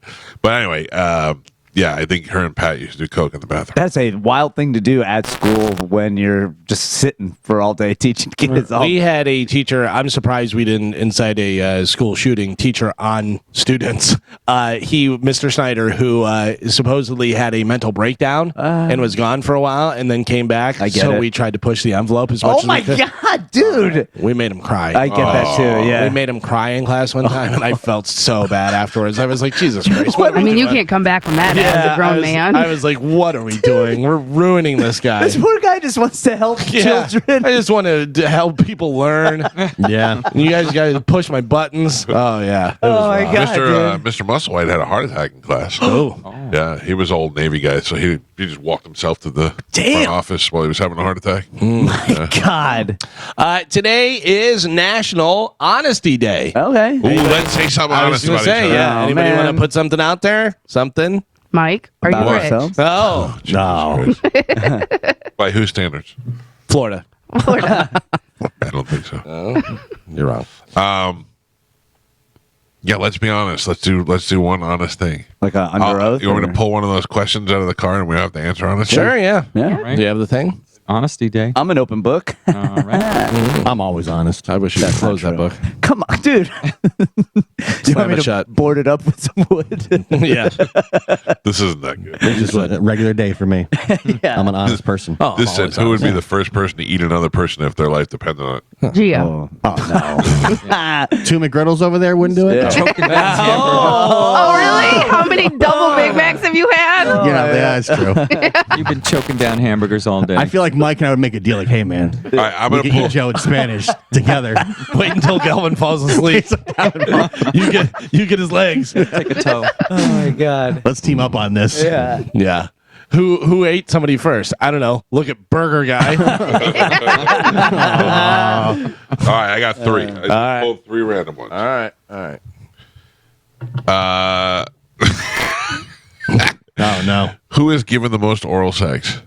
Who has given? Given. Oh, Wait, has given or is getting? What did I Has say? given. Has given. Who has given? Not it. Oh yeah. Well. I mean, I'm in the running. I I'm would say definitely I'd in the probably running. be up there. Yeah, I'm on there. I mean, we all. I mean, you know who the champion though is. Get it, Salty. All All right. Congratulations. Thank you. I'll take it. I'm sorry, I can't breathe right now. All right, point Carmen. Don't worry, I'm about to clear that out in 3 seconds. Who can you trust with a secret? Oh, me. Ooh. I think I'm a there's vault. More, yeah, there's more than one person in here. That's I think most of them. Pretty, How about who would you not trust? Yeah. Who do you not trust with a secret? Joe. Joe. 100%. Why? And not being nefarious, Joe. I think you just accidentally go, was I not supposed to tell them? Yeah. Right. You know what I mean? Right. You get drunk and you just let it all out. Well, But see, that's why Nothing wrong Joe with is a that. great secret keeper because he never remembers. yeah. Yeah. That's- Yeah. Thank you, Carmen. But you can I think- discredit him, even if he says something Right. that's true. You can be like, Yeah. he don't know what he's talking about. Right. Who is least likely? I'm sorry. Who is most likely to steal something from you? Oh, Joe. Joe. Wait a He's already minute. done that. That's not 100%. even true. How Yeah. many cameras you got over at the island? One. Stealing booze, Yeah, these are- the good booze in the house, Yeah. The death pool money. death Oh, pool yeah. money. No. From Tony? Your deal that you did with the pot weirdo out there. Yeah. To a deal with that. The oddities the guy. great pod caper. Yeah. Never trust a man in a top hat. Yep. It was more of a derby. Never trust a man in a puke hat. This is pretty crazy. A YouTuber is lucky to be alive after falling 85 feet in a paraglider crash, which left him with several broken bones and practically paralyzed on the ground as he called for help. Anthony Vella, I don't know if you're familiar with him, he filmed himself recently enjoying a motorized paraglide in Texas when something went terribly wrong, resulting in the internet personality plummeting to the ground. Anthony screams out in pain and calling for Siri to call 911. Anthony, who was going about 50 miles per hour before he fell from the sky, was rushed to the hospital where he's diagnosed with a fractured neck, back, pelvis, and broken arm. Wow. His injuries will require surgery. The noise that he makes at the end is glorious. We have some video on Bone TV and some audio. Take a listen to this. Here we go. Oh, man. 48 miles per hour. Come on, baby.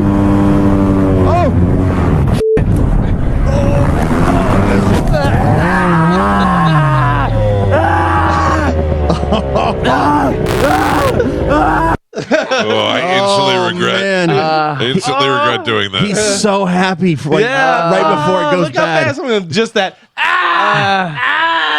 Yeah, you must be, as you're feeling the pain flow through your body, you're also thinking, I'm going to die out here. This is scary. That cold rush of adrenaline that goes over your body when you realize this is going. Followed by the warm By rush. the way, you sent this article, and I read this, and I was like, I saw that video.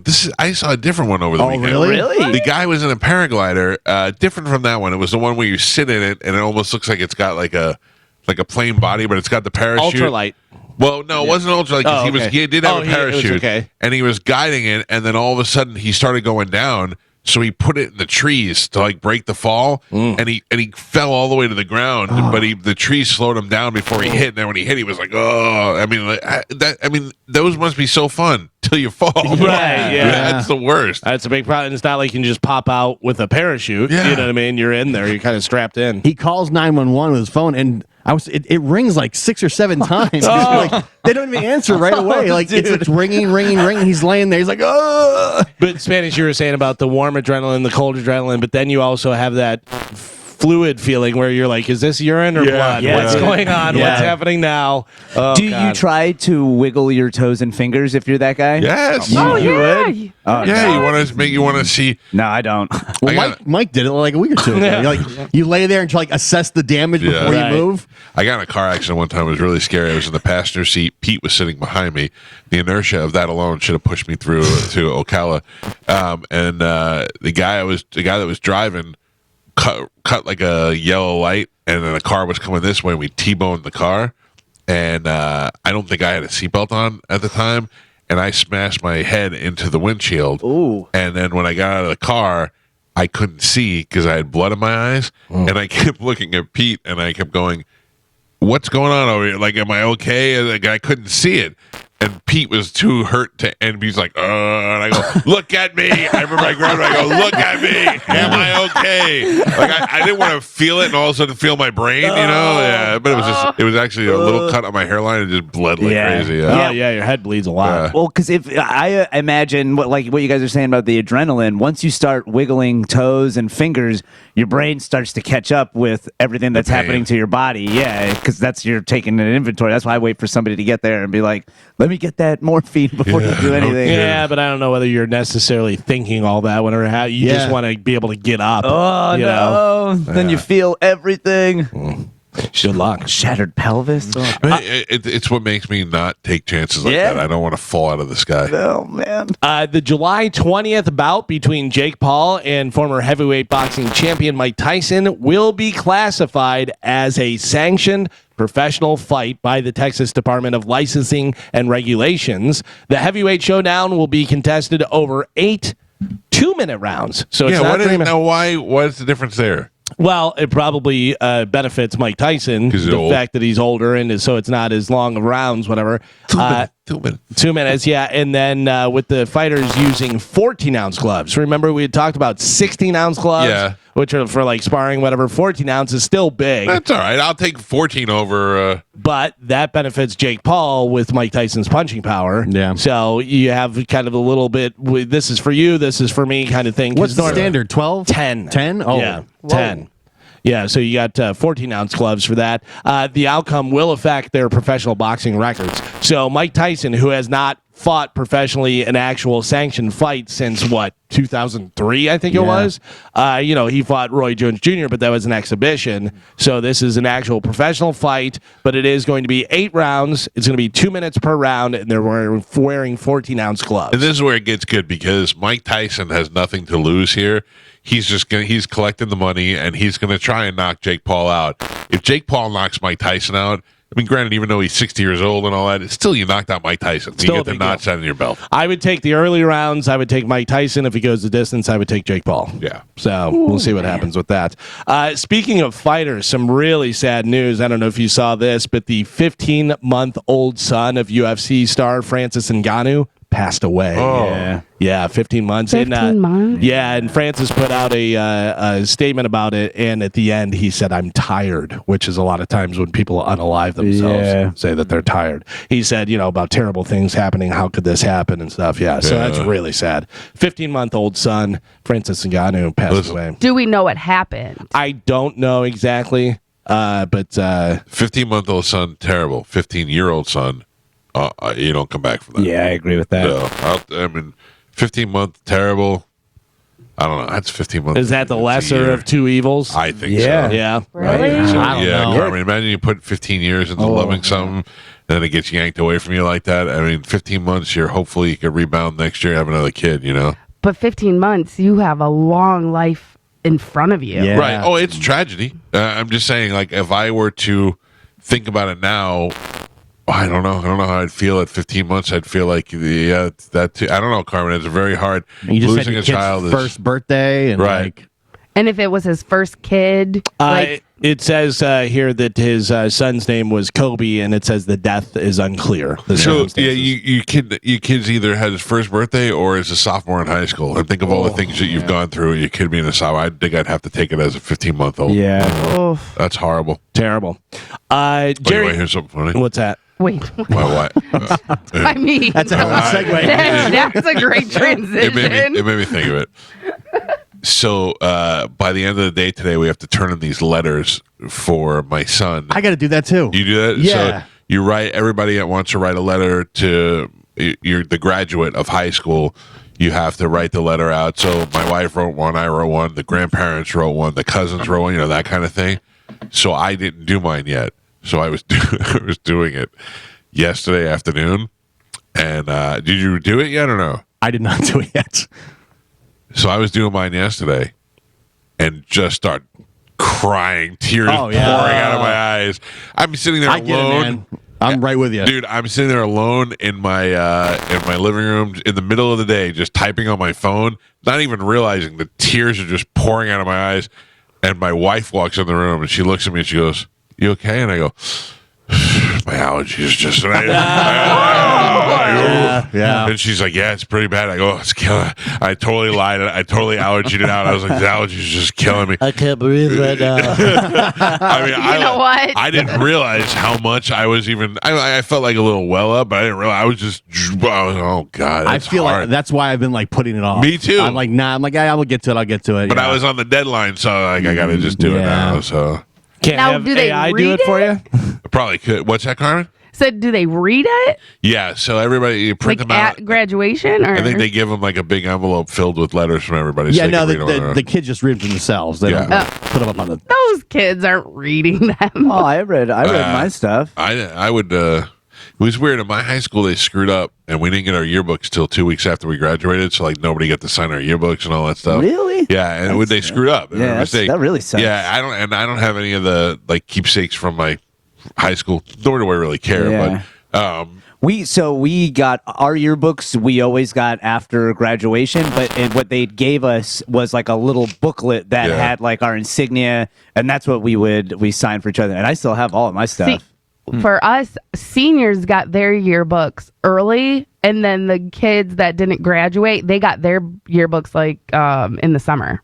Yeah, but they made sure they would print enough for the seniors to get theirs. Sued over the Cowhead name. Well, you weren't here for that. You were probably in grade school. But I was telling them that I've had that name since high school. And the lawyer was like, well, then surely you should be able to produce a yearbook where everybody wrote, hey, to Cowhead or whatever. And I went, you idiots don't even know. I got a blank yearbook at home. By the time I produce it, it's going to have 1 million to Cowhead. Yeah, right. There. Thankfully, it didn't get that. Thanks, Cowhead. Have a kick-ass summer. Cowhead. Nobody has to stay cool, Cowhead. Jerry Seinfeld says the extreme left and PC crap are ruining TV comedy. He said, quote, there is no sitcoms picked up on the fall season of all 4 networks. Not one. No new sitcoms.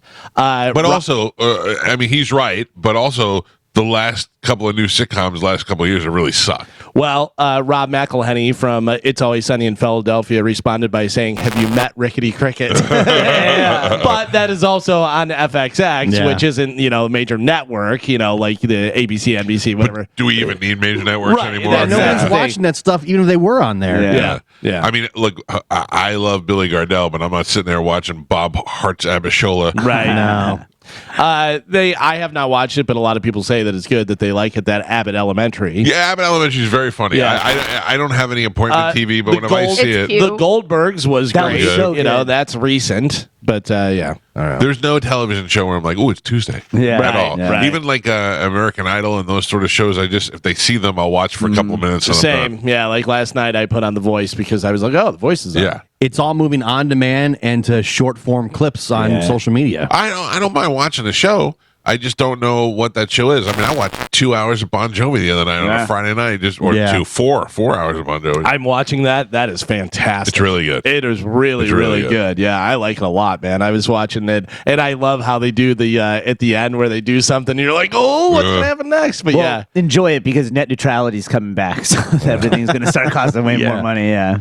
Sources say Britney Spears is going off the rails and I love it. and in danger of going broke due to lavish spending. A mental health expert says she should be under another conservatorship and should be forced to take medication. Carmen, what do we got on this one?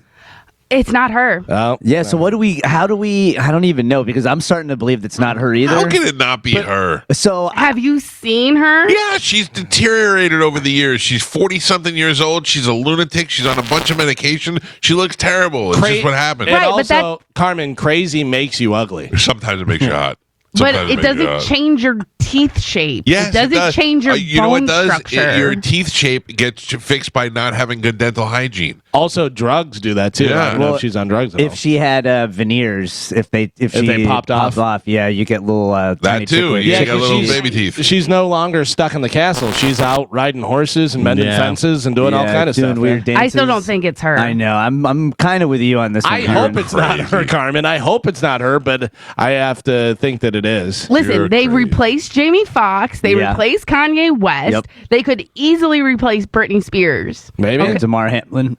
Right. Look at this nerd breaking into the Columbia building. I'd choke that kid out. Look at we're watching video footage of the Columbia students trying to get inside the Hamilton Hall and the people that are keeping them out. Let me in. I need to read. He's like, I just want to get my books. Guys, I'm trying to learn. The Beach Boys hold the longest touring streak in rock music with 63 years. Yeah, but that's garbage. Right? Yeah. It's just Mike Calta. One Beach Boy. Yeah. They are followed by Chicago, then REO Speedwagon, Santana, and Blue Oyster Cult. Chicago, yes. REO Speedwagon, yes. Love REO. Santana, yes. Blue Oyster Cult. I believe it, but when's the last time you saw Blue Oyster Cult? And name member in Blue Oyster Cult.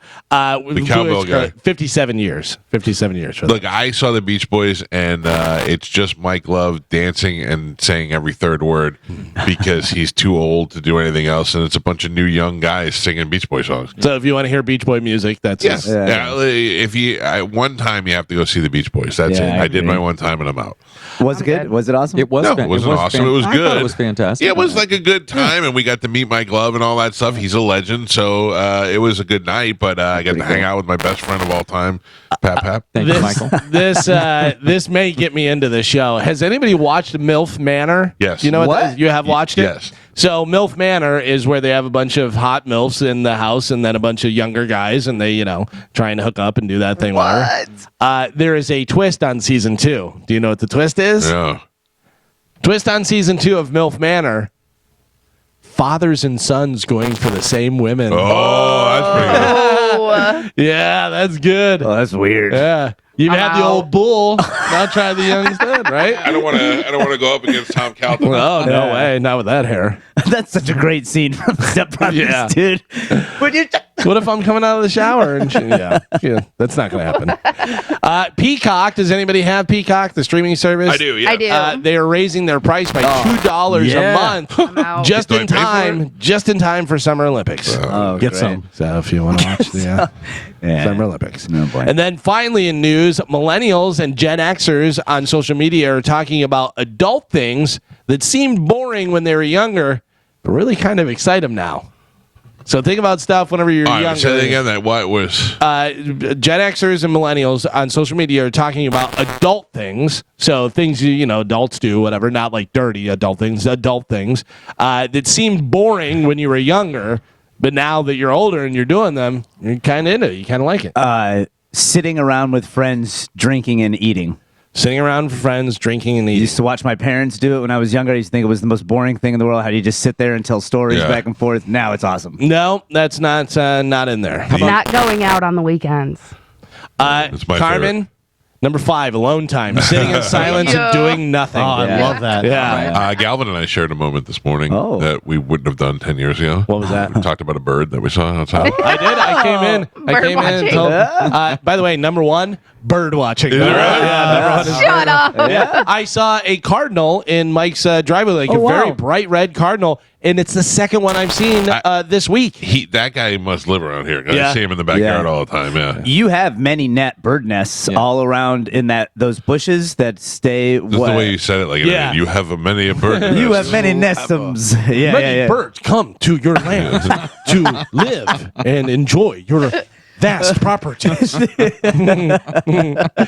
They have seen your refrigerators and they know this is a powerful man with many trees in his house, even though man comes and cuts down wrong trees. My That Indian man name does is not get paid. Man with High Electric Bill. Is my Indian name. So what are some of the other adult things that seemed boring when you were a kid and now you're doing it and you love it? Gardening.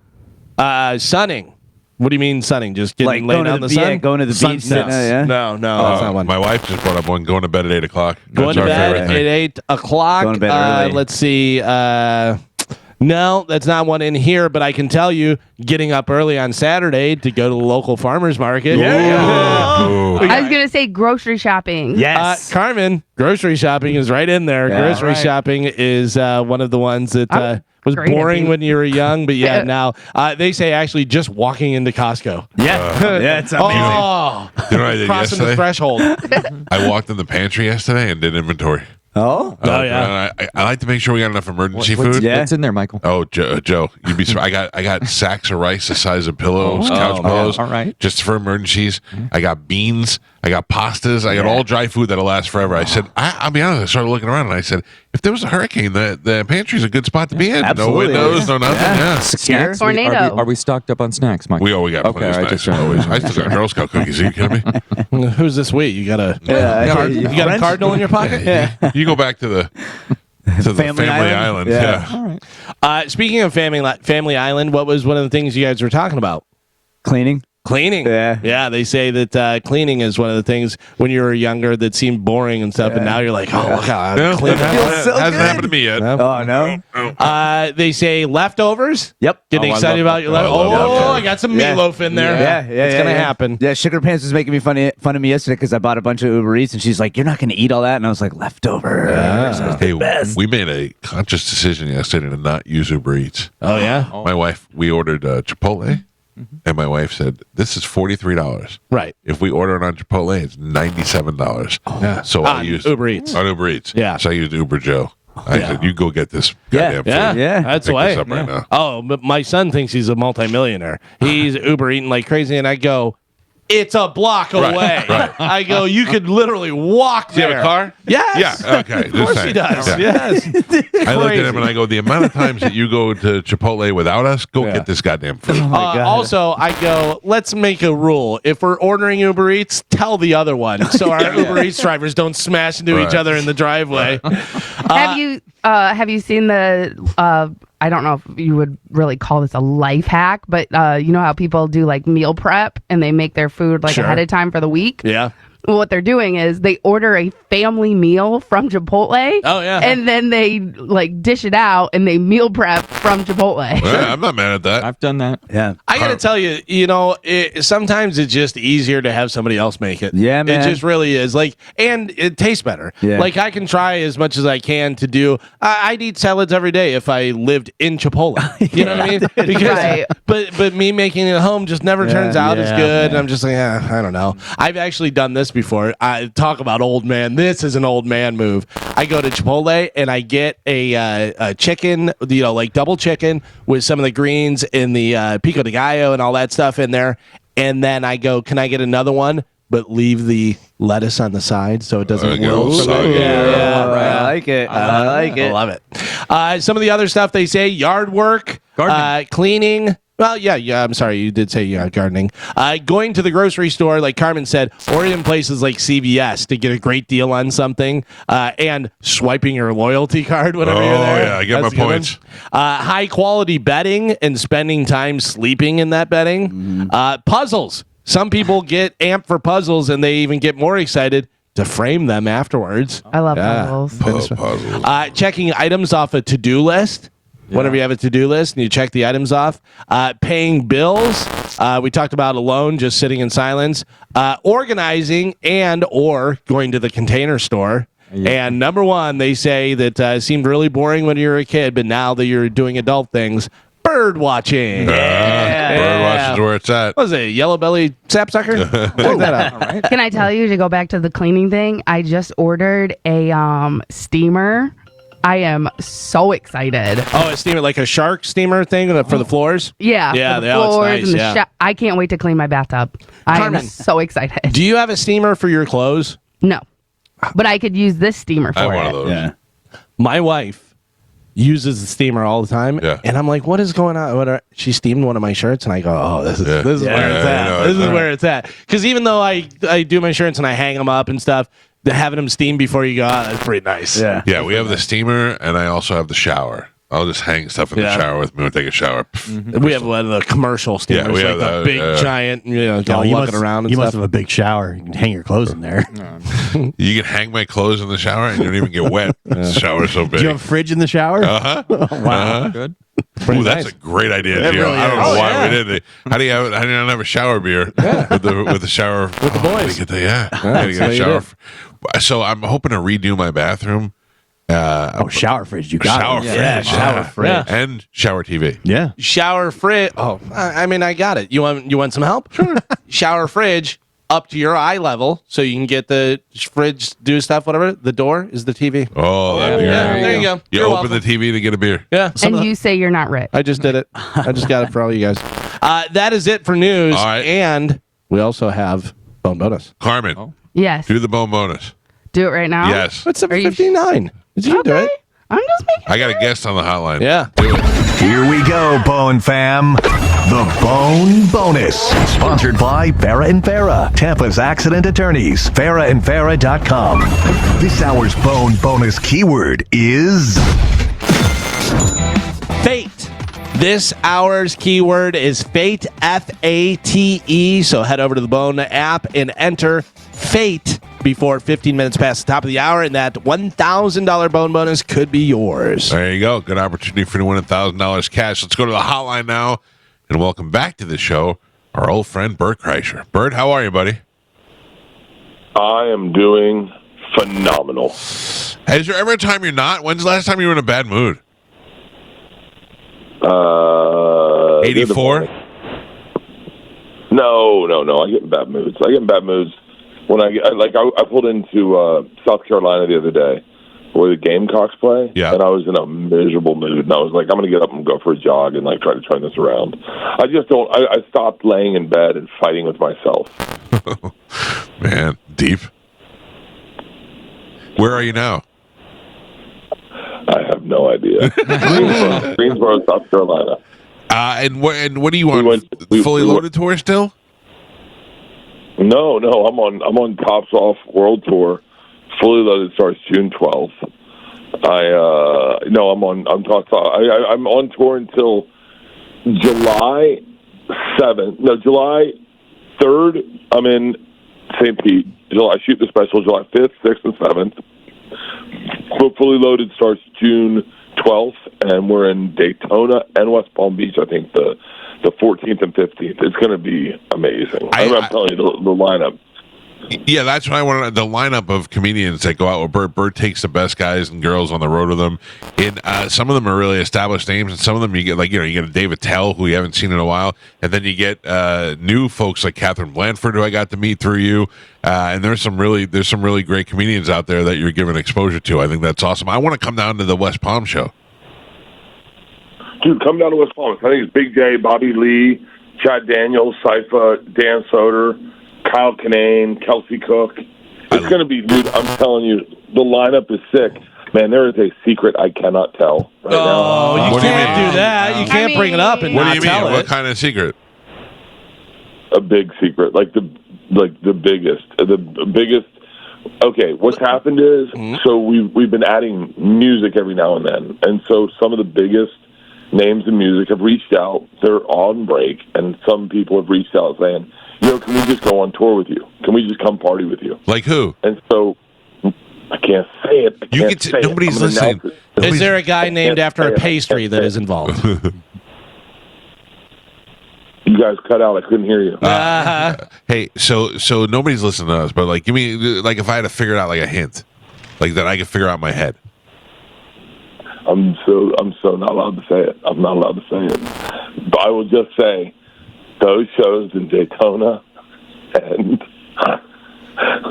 the person coming is way bigger than me. Those shows in Daytona and in West Palm are going to sell out within an absolute second when I announce it, so I will not say it. I cannot say it. But I think it's going to be really fun. I think it's going to be really fun, and I think everyone should come out. Listen, we're going to have a blast, and literally every big name musician has reached out, going, "Hey, can we just come out and do a show with you?" Because they're so fun. Yeah. You go out, it's outdoors, it's sunsets, it's cold beers, great comedy. It's like 2.5, 3 hours long. It's all night. People pre-party, and it goes until the night, and it's just wild on stage.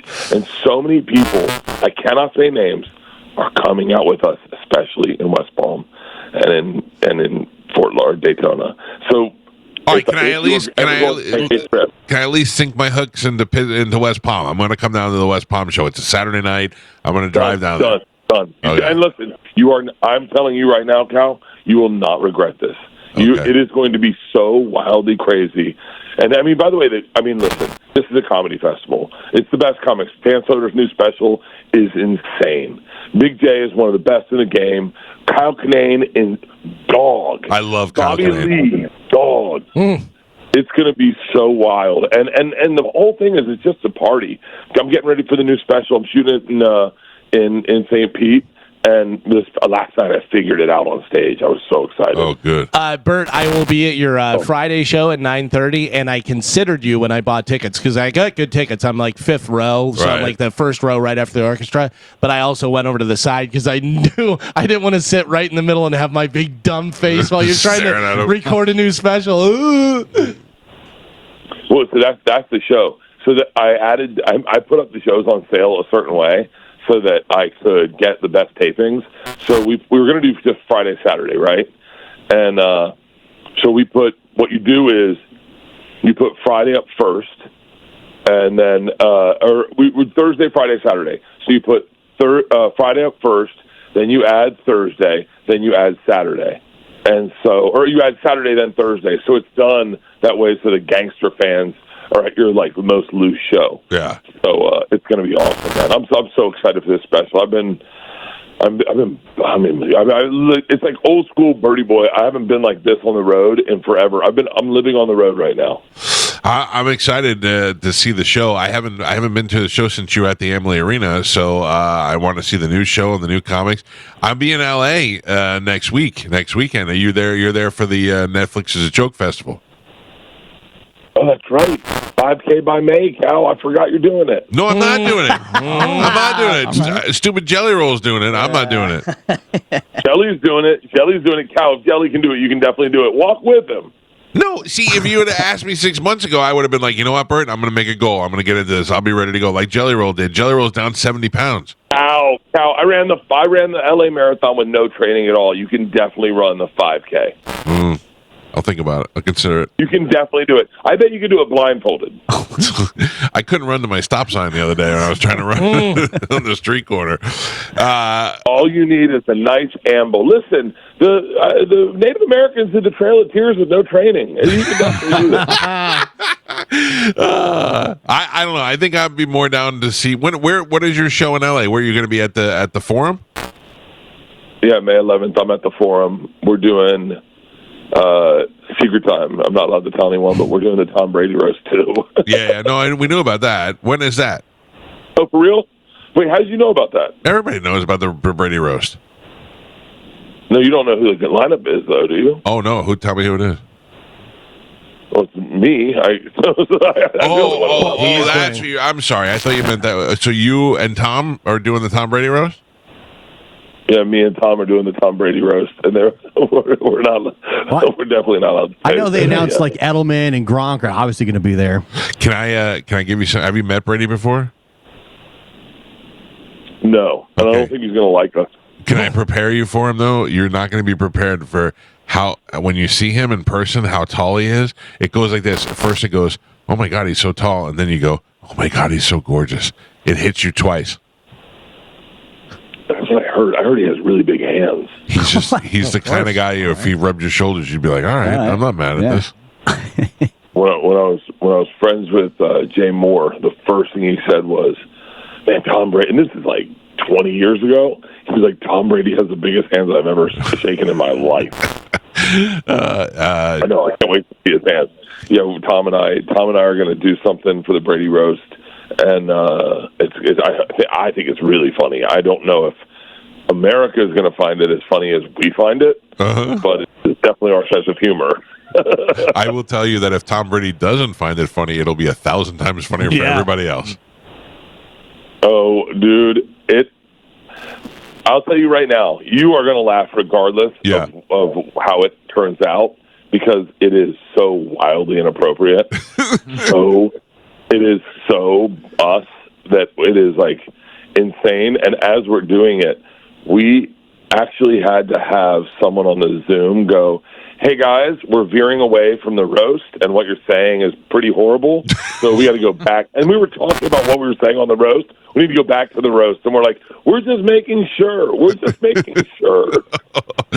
Oh, this is great. We're talking to Bert. Bert's got the fully loaded tour that's going to start up. He's finishing off Tops Off. He's coming here to shoot his special.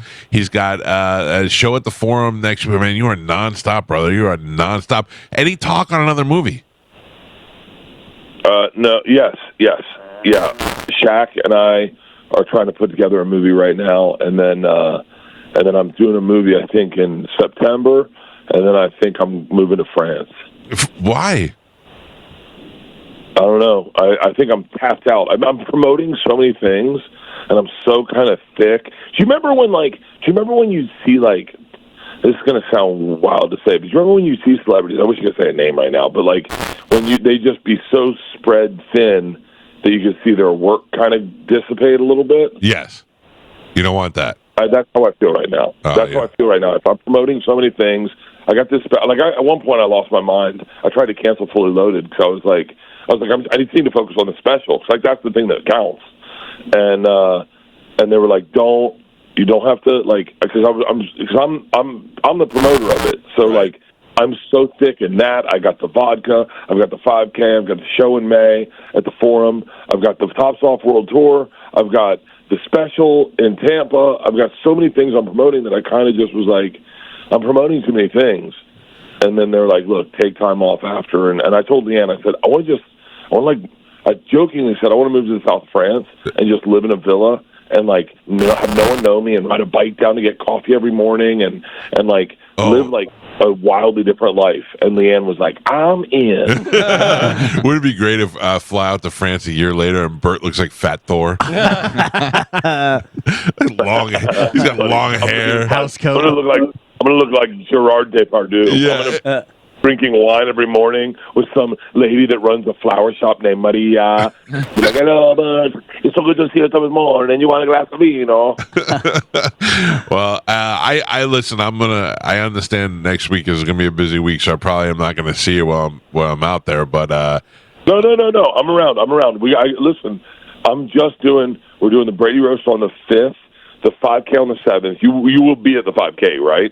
No, I don't get there till the 8th. And that's not even a joke. I come in on Wednesday night and I'm there through the weekend. My niece is graduating USC Film School that weekend, so we're coming out for that. And then I got my wife tickets. What's the guy's name that I got? Tim Robinson. Tim Robinson is at the Greek Theater, and she loves him, and Joey loves him. So I had bought them tickets for that before I even knew you were doing a show. But I'm not going to that. They're going to that. So I may end up trying to swing by your show.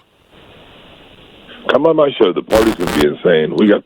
Have you ever been to the Forum before? No, but here's the thing, and I'm going to be honest with you. I'm not even like pandering. I don't want to bother you during that week because I'm going to be by myself, and you know what I'm saying? So I don't want to be like, hey, buddy. There's no bothering me. Listen, these weeks are so slam packed with celebrities that I probably do not want to speak to. That I would love to have someone in the green room I could talk to. It's going to be. These are like it's like we did the Super Bowl. Yeah, and it was so bad. Like our green room was so wild that Tom went to a different green room to hang out. It was like absolute chaos, and I love it. I'm like I walked Nate Diaz in, and because he's like him and all the guys rolled in, so I ran, grabbed them. Me and Shane Gillis grab them when we walk into the green room, and it's like packed with celebrities. I mean, it's packed, and Nate Diaz is so Nate Diaz. He sees that, I'm like, Nate, it's Guy Fieri, it's Jimmy Kimmel, and then I go, oh, over there's Pauly Shore, and Nate Diaz goes, Pauly Shore, and goes straight to Pauly Shore. You know who our friend is in common, who I should tell him to come out to LA next weekend, is John Sarasani. No way. Oh, yeah. Wait, how do you know him? So I follow him on Instagram. And one day he was like, "Hey, I'm going to Tampa to play." So I reached out to him and I go, "Dude, I follow you on Instagram. I want you to come on my show." And he came on the show. And then the next day, you were in town and he met you. He was like, "I'm going to meet Bert. You know who Bert is?" I go, "Yeah, Bert's one of our best friends." And I think you met him like in person the same weekend. Dude, my Instagram follow list is wild. Like I love that guy. Yeah. Do you follow Tim Nocky? No, I don't know who this is. Oh yeah, is that the New Zealand guy that's doing the bets? Hello, you beautiful legend. I'm bet 10 cents for every follower I got. We're at $1 million. Today's bet's $104,000. It's a tin. I love that guy, dude. Yeah, so he bets 10 cents for every Instagram follower that he has. Yeah, and he's up to like he's betting like hundreds of thousands of dollars, and he's doing it in person and online and stuff. And it's so funny, his reactions and stuff. He goes, "This guy looks like he eats a sandwich with a fork." You know, he doesn't have a waterfall. This guy looks like a panty thief. Let's get it going. He's awesome, dude. It's so funny. I did a podcast with Jimmy Tatro the other day, and Jimmy Tatro brought him up, and I FaceTimed him on Instagram, and he answered. He's like, "Hello, you legend! I can't believe you follow me." Dude, he's great. I have deep dives. There's a lady named CatPaws777 that I follow, who's like, it's so fascinating because she's like a security guard in Nashville, and she's got like 9,000 followers, but she posts what she eats when she gets off work at like 7 a.m. She had Black Velvet whiskey, and the meals are like so wildly unhealthy, but they look so good. They're like it's like she's like I got breakfast pancake corn dogs with sausage in them. I got black velvet with Mountain Dew Berry Blast. I follow her. She did a live stream for 30 minutes, and I was the only one on the live stream. Dude, I love a good deep dive. There's a lady named, I think her name is Mama J, and she makes, she goes, "Hi, I'm making meals for my low-income, middle-class husband." Oh, yeah. I've seen that. Right?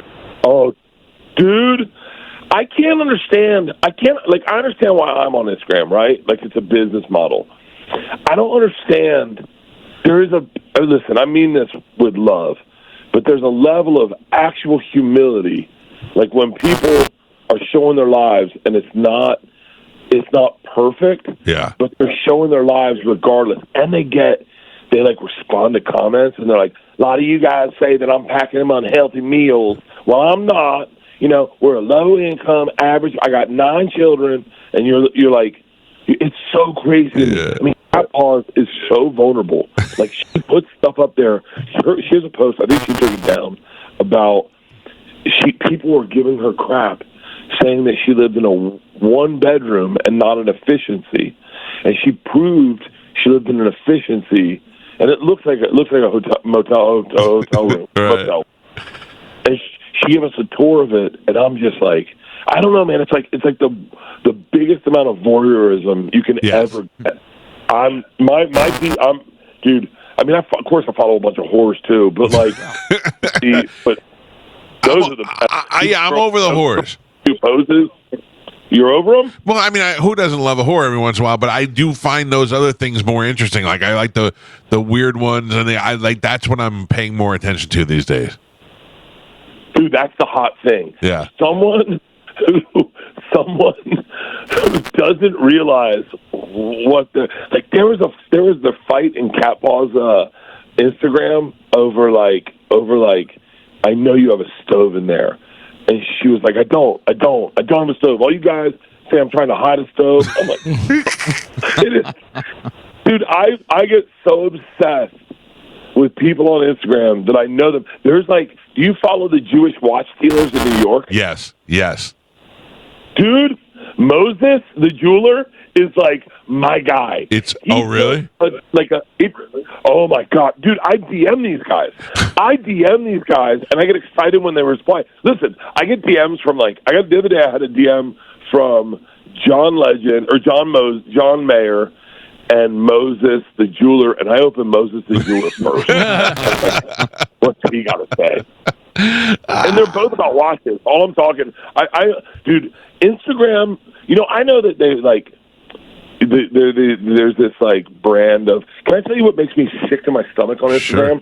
When you see a high profile person, they're like, "Hey, here's a day in the life of what I eat," or whatever. And they're like, I get up, I have a berry acacia with a little bit of granola, and then I work out, I do 20 burpees, 150, and then they go, and then I make time for me I go through emails and reply to calls, and they do a photo shoot of them in a video of them at a table working at a computer. I'm like, bitch, you don't have a job. Don't pretend like you're replying to emails. There's no emails coming in. Oh, you cut out. You there? Yeah, sorry, you cut out for a second. Yeah. No. It's. I'm telling you right now. When I write that down, Cat Paws. I want to go find her. Cat Paws. What is it? 777. It's with a K. Right. KAT. So listen to me. Everyone, listen. Do not blow up her Instagram. She blocked Tom. Tom and I tried to find her, and she's blocked Tom and all the YMH crew. So she blocks people. Okay. So don't leave comments. Just because if you leave comments, you're going to mess me up, and I'm going to lose Cat Paws. No, I'm just going to enjoy. I'm not going to do anything. Just go KATPAWS 777, and she is. I mean, she's my favorite thing in the world. I wake up going, "What's Cat Paws doing this morning?" Don't say anything about her big fat swollen foot either. Bert Kreischer. Cal. Stop it right there. Do not talk about Cat Paws like that. I'm sorry. Don't forget. She broke her foot. She's been hobbling around. She works the night duty. We were in Nashville, and I almost reached out to her would you like to meet up? Bert, wouldn't that be a funny show if you just went and hung out with Instagram people? It would be funny for like 5 minutes. It would be funny, but if like one episode you hung out with Cat Paws and ate what she ate, then one episode you went and bet with Sarasani, and then one episode you made watches with Moses. That'd be actually pretty cool. Dude, I met this kid last night. His name's Austin. He's autistic, and you could give him. He said to me, he's on the spectrum, really heavily on the spectrum. Doesn't make eye contact, and he was like, "Hello, Bert," and I said, "Yeah," and he goes, "What's your birthday?" I said, "November 3rd," and he goes, "What year?" I said 1972, and he goes, "You were born on a Friday." Oh yeah. I was like, "Wait, how did you do that?" And I followed him last night. I'm not even going to tell you his Instagram. He's awesome, dude. I FaceTimed Leanne. I made him run through the girls' birthdays. Georgia was born on a Monday. Ida was born on a Tuesday. Leanne was born on a Thursday. I went through everything. I was like, "You're special, buddy. I'm not losing you. I'm never telling anyone about you." Listen, after Love on the Spectrum, I follow so many people that have autism online now. It's all I get. I can't believe I didn't date more autistic girls. It would have been so easy. Just they'd be like, "I don't think I want to kiss you. I want to go home." They're like, "Cool, man. I didn't have to try. Thank you." Dude, Love on the Spectrum is the best show I watched in a long time, and those people now. Then I moved on to Down syndrome babies, who are the cutest little babies ever. My feed is so weird. Did you see Theo cook with those Down syndrome kids? It's the funniest guy. When he says to that guy, "Do you know any Asians?" And the guy just looks at the camera. It's awesome. Oh man, that was like I'm like I can't see like Theo's good at that. Theo's actually like I gotta be honest with you, man. Podcasting wise and like interview wise, he's stepped it up to a level no one's at. Like he's so sensitive. His interview with Sean Strickland. When Sean Strickland started crying, and Theo just like stops down and goes, "Hey, do you want to take a minute?" Like I wouldn't do that. I would. I had Ric Flair cry on the podcast with me and Sam Morrell, and he was very emotional talking about losing his son. Yeah. And I'm not good at those moments. I'm trying to make jokes and like I'm the worst interviewer in the world. It's a weird feeling when a man starts crying in front of you, especially a guy like Ric Flair's caliber. You don't know what to do. You're like, and then as a comedian, you probably kick in where you're like, "I got to make this happier," but the truth is, you got to let it burn. Should I yell "woo"? Yeah. Oh my God! They did that on Kill Tony, and he walked off. Oh, oof. I know. I don't. We didn't make any jokes. We just sat there. Sam and I you could see we sip aggressively our cocktails. Yeah. And we were like. But Ric Flair is such a sweet guy that he like told us the story and talked about having regrets as a dad, and it was really emotional. The best part of the interview is I think that comes out soon. It's on Something's Burning. I got to tell him that we drink like each other on planes. Like we both got on a plane together. He was with his chick and I was with my assistant. And I watch him, and they go, "Can I get you something to drink?" He goes, "A double Bloody Mary," and she'll take a double Bloody Mary too. And they came to me, "What do you guys have?" And I said, "Oh, I'm gonna have a double Jack on the Rocks. I think he'll have a double Jack on the Rocks too." And then I go over as Ric Flair does it, and we drink the other person's drink, put it in front of them, and then slowly sip ours. And Rick's like, "That's how you do it." Two drinking pros. All right, listen, I'm going to text you when I get out to LA. If I don't hear back from you, I still love you. And if I do, then I will see you at your show at the Forum. I'll see you at the Forum. And then you're coming out for June 14th in West Palm? June 14th in West Palm, and of course we'll be there for the shows in July at the Mahaffey Theater, where Bert's shooting a special right here in St. Petersburg, which good luck trying to get tickets at. Now, I held back some tickets, Bert. I'm going to give away tickets when it gets closer, and we're going to do the Bert Kreischer tops off, take your top off and find us for tickets. Oh, I love it. Yeah, that'll be good. Yeah, those shows sold out wild quick. I was trying to get Leanne to move to Tampa, but she was like, "You ain't going to get no rest in Tampa. You're going to wake up and do cow every morning. Yeah. You're going to go hang out with your daddy." And I was like, "All right, let's go to the south of France." Yeah. You'll be much better off in France being Fat Thor. I'll come out there and visit you there.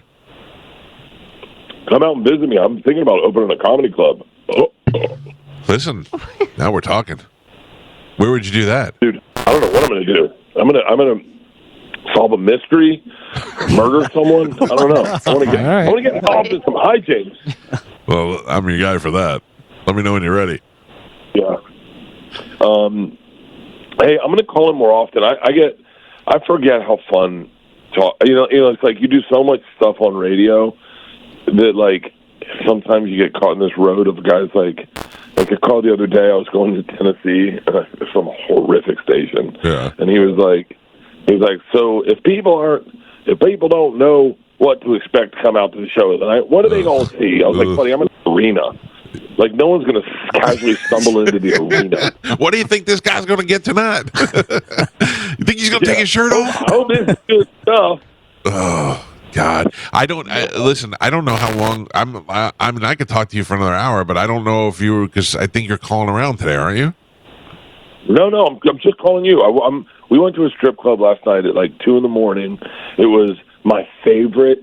Dude, you can't explain strip clubs to people that didn't grow up in Florida. No, it's the different. Beauty of it's like I called Leanne. I was with Pete Lee. I said, yo, we're going to a strip club. It's like it's 2 a.m. there. I was like, yeah, we're going to watch the B team. And rolled in, and it was so bad. It was so bad. I kicked one girl. She came down and sit down next to us. I go, how old are you? She goes, 20. And I was like, beat it. Yeah.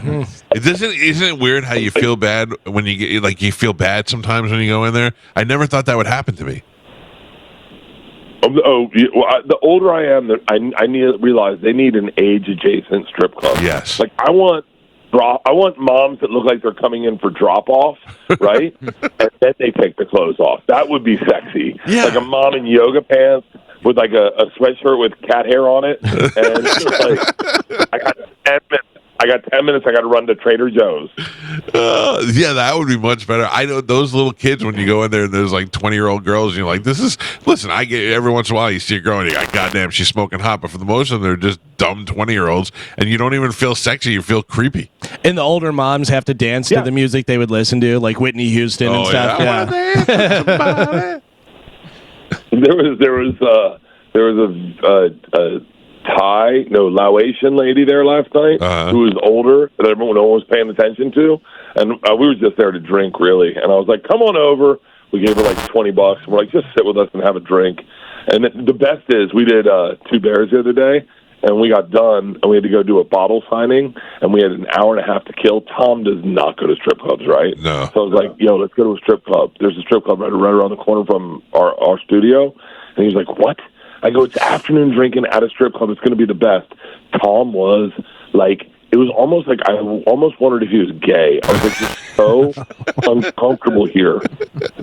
If you're not into it, it's an awkward place to be.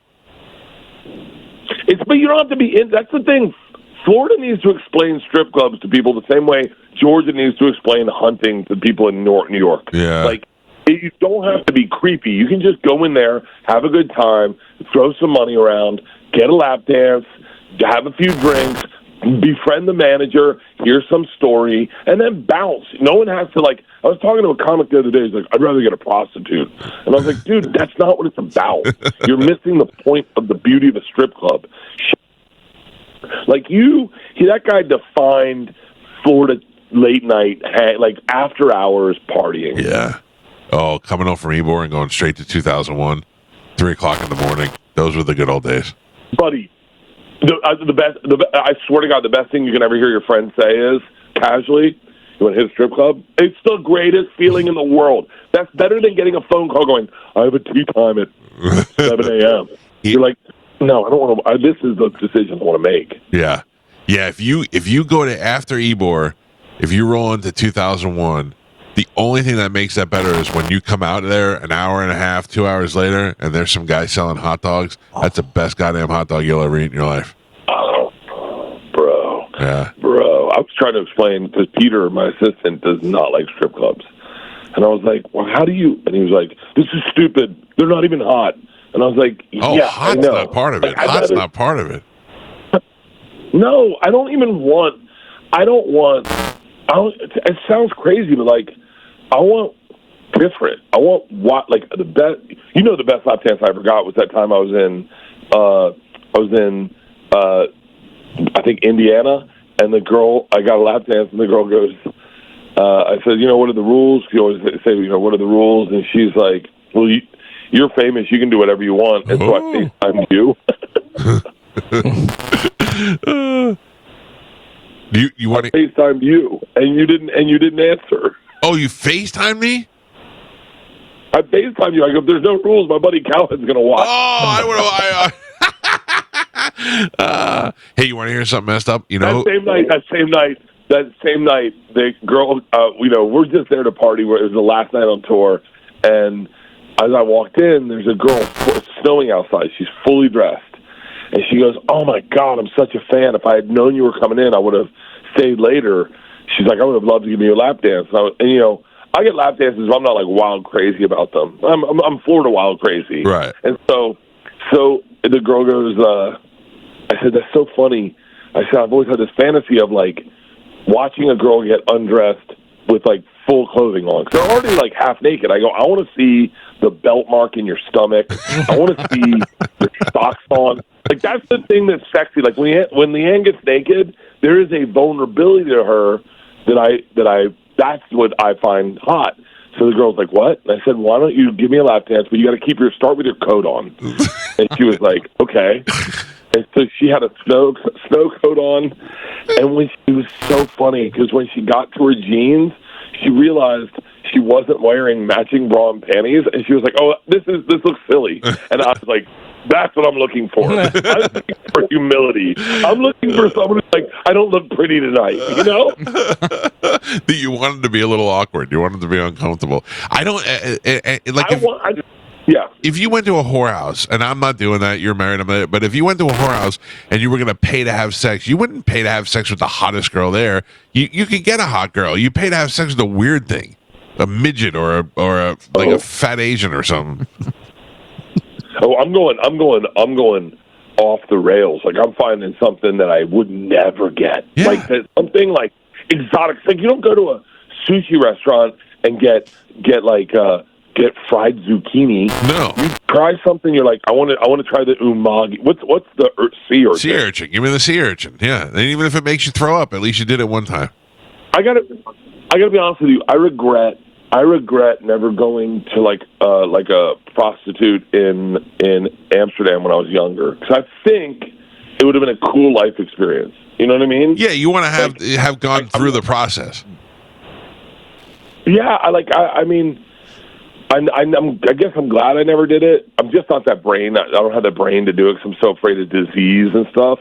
But like now in hindsight, I go, because I always wonder, like, what is that experience when you're walking through the red light district and you see like beautiful women sitting in a thing with like this dead look in their face?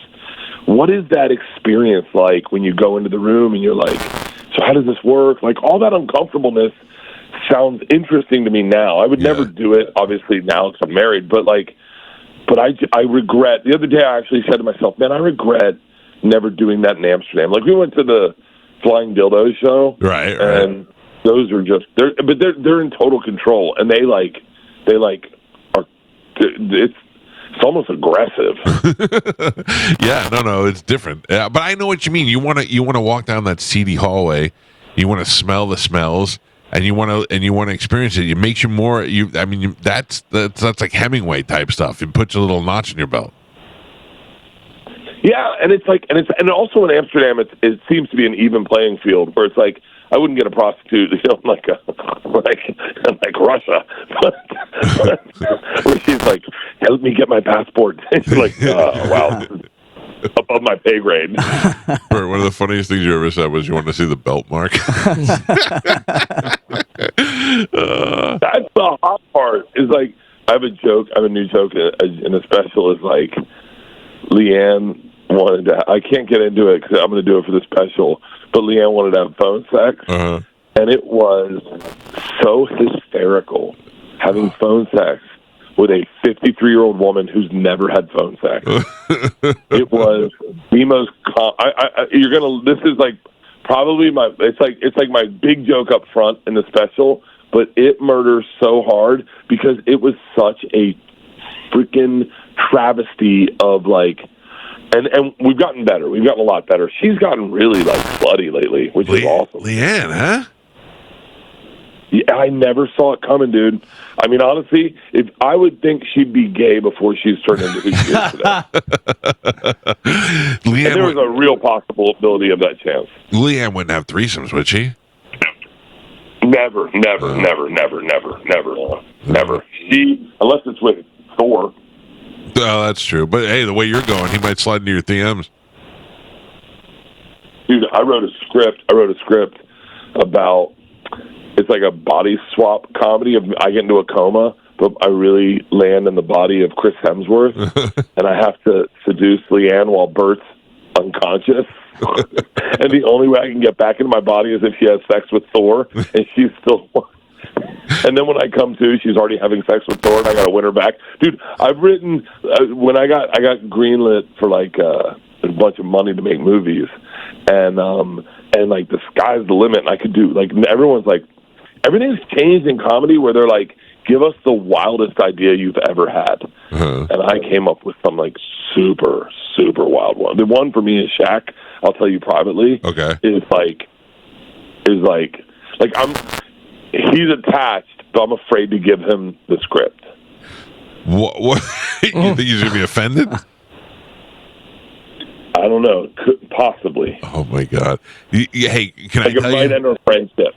I always say this about Shaq. Shaq's one of the coolest rich people you'll like. Somebody that you're glad he's a celebrity. I think you guys would probably have so much fun together. Dude, he said the first. So there's a joke in the special. I was telling him the joke, and he gave me a tag for it that was hilarious. And I was like, dude, I wish I could say that on stage. He's like, say it. And I was like, well, I don't know. I go, it's pretty aggressive, Shaq. And he's like, say it. You can say it. You have my green light. So then he's like, hey, he just goes, can I get your number? And I was like, yeah. And then he FaceTimed me while I was on stage. He was on the toilet taking a dump. And he goes, did you tell it yet? I'm on stage to 20,000, and Shaq is on the toilet, on FaceTime, on screen. Dude, he is the best, without a doubt. He'll send me videos of him just singing, like, talking to the moon. Like, he is. And then he texts me every now and then. He's like, where's our script? And I'm like, wow. Coming, buddy. That'd be great, dude. That's so awesome. Yeah. Hey. Dude, I've gotten, like, crazy good celebrity hangs lately. Like, my celebrity hang list has been wild. Like, I hung with Chappelle for the Eclipse. I saw that. That was pretty cool. I saw Chappelle. I saw Burr. Yeah, hung out with Burr. That's great. Yeah, it was cool, man. We haven't talked in a while. It was really cool to talk to him. So, but yeah, that was great. It was, dude, Chappelle's the GOAT on every level. Like, he is the most generous, kind, loving. Like, he is such a cool person that when you leave his presence, you feel better about yourself. Really? I'll tell you, he comes across so great. I don't know. I love watching him talk. I love watching him do comedy. He does come across that way. Dude, he was saying stuff to me like, I'm so happy you came to my club to do stand-up. I'm so grateful. And I'm like, Dave, everyone is going to, like, what are you talking about? Like, I'm nothing. And he's like, shoulders look so good. Like, Rogan gave me crap about my shoulders. He's like, they're distracting. You got to wear a shirt. And Chappelle's like, man, don't listen to Joe Rogan. He's like, get ripped for this special. Look like joy. You look beautiful, man. Like, he's just the best. Hey, when you come to West Palm, who's going to be the band that plays with you? Can't tell you. Oh, I thought if I slid that in just casually like that, I'd screw you up. I thought I'd get it out of you. Dude, it's crazy who has hit me up about coming out. I can't say any of their names, but that's what sucks is like like Gillis is a safe one, but like Gillis is, when we did the Super Bowl, he was like, I ran into him at Joe's Club. I was like, do you want to come and do a spot? And he's like, I thought you were never going to ask.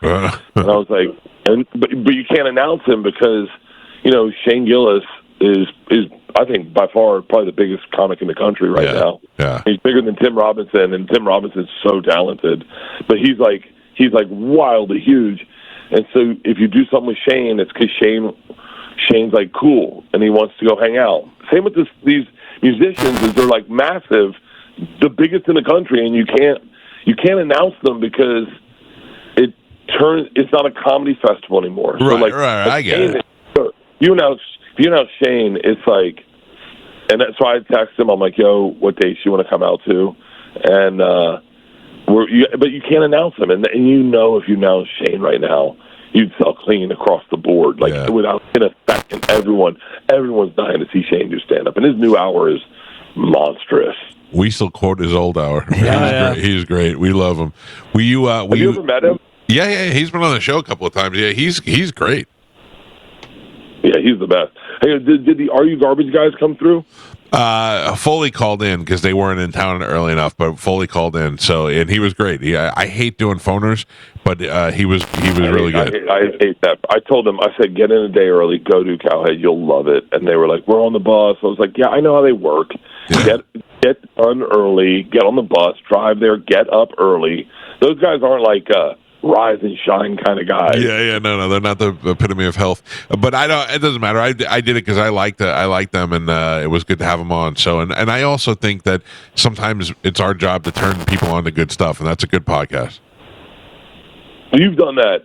You've done that in spades. Like the best comics that no one's heard about today are always on your show.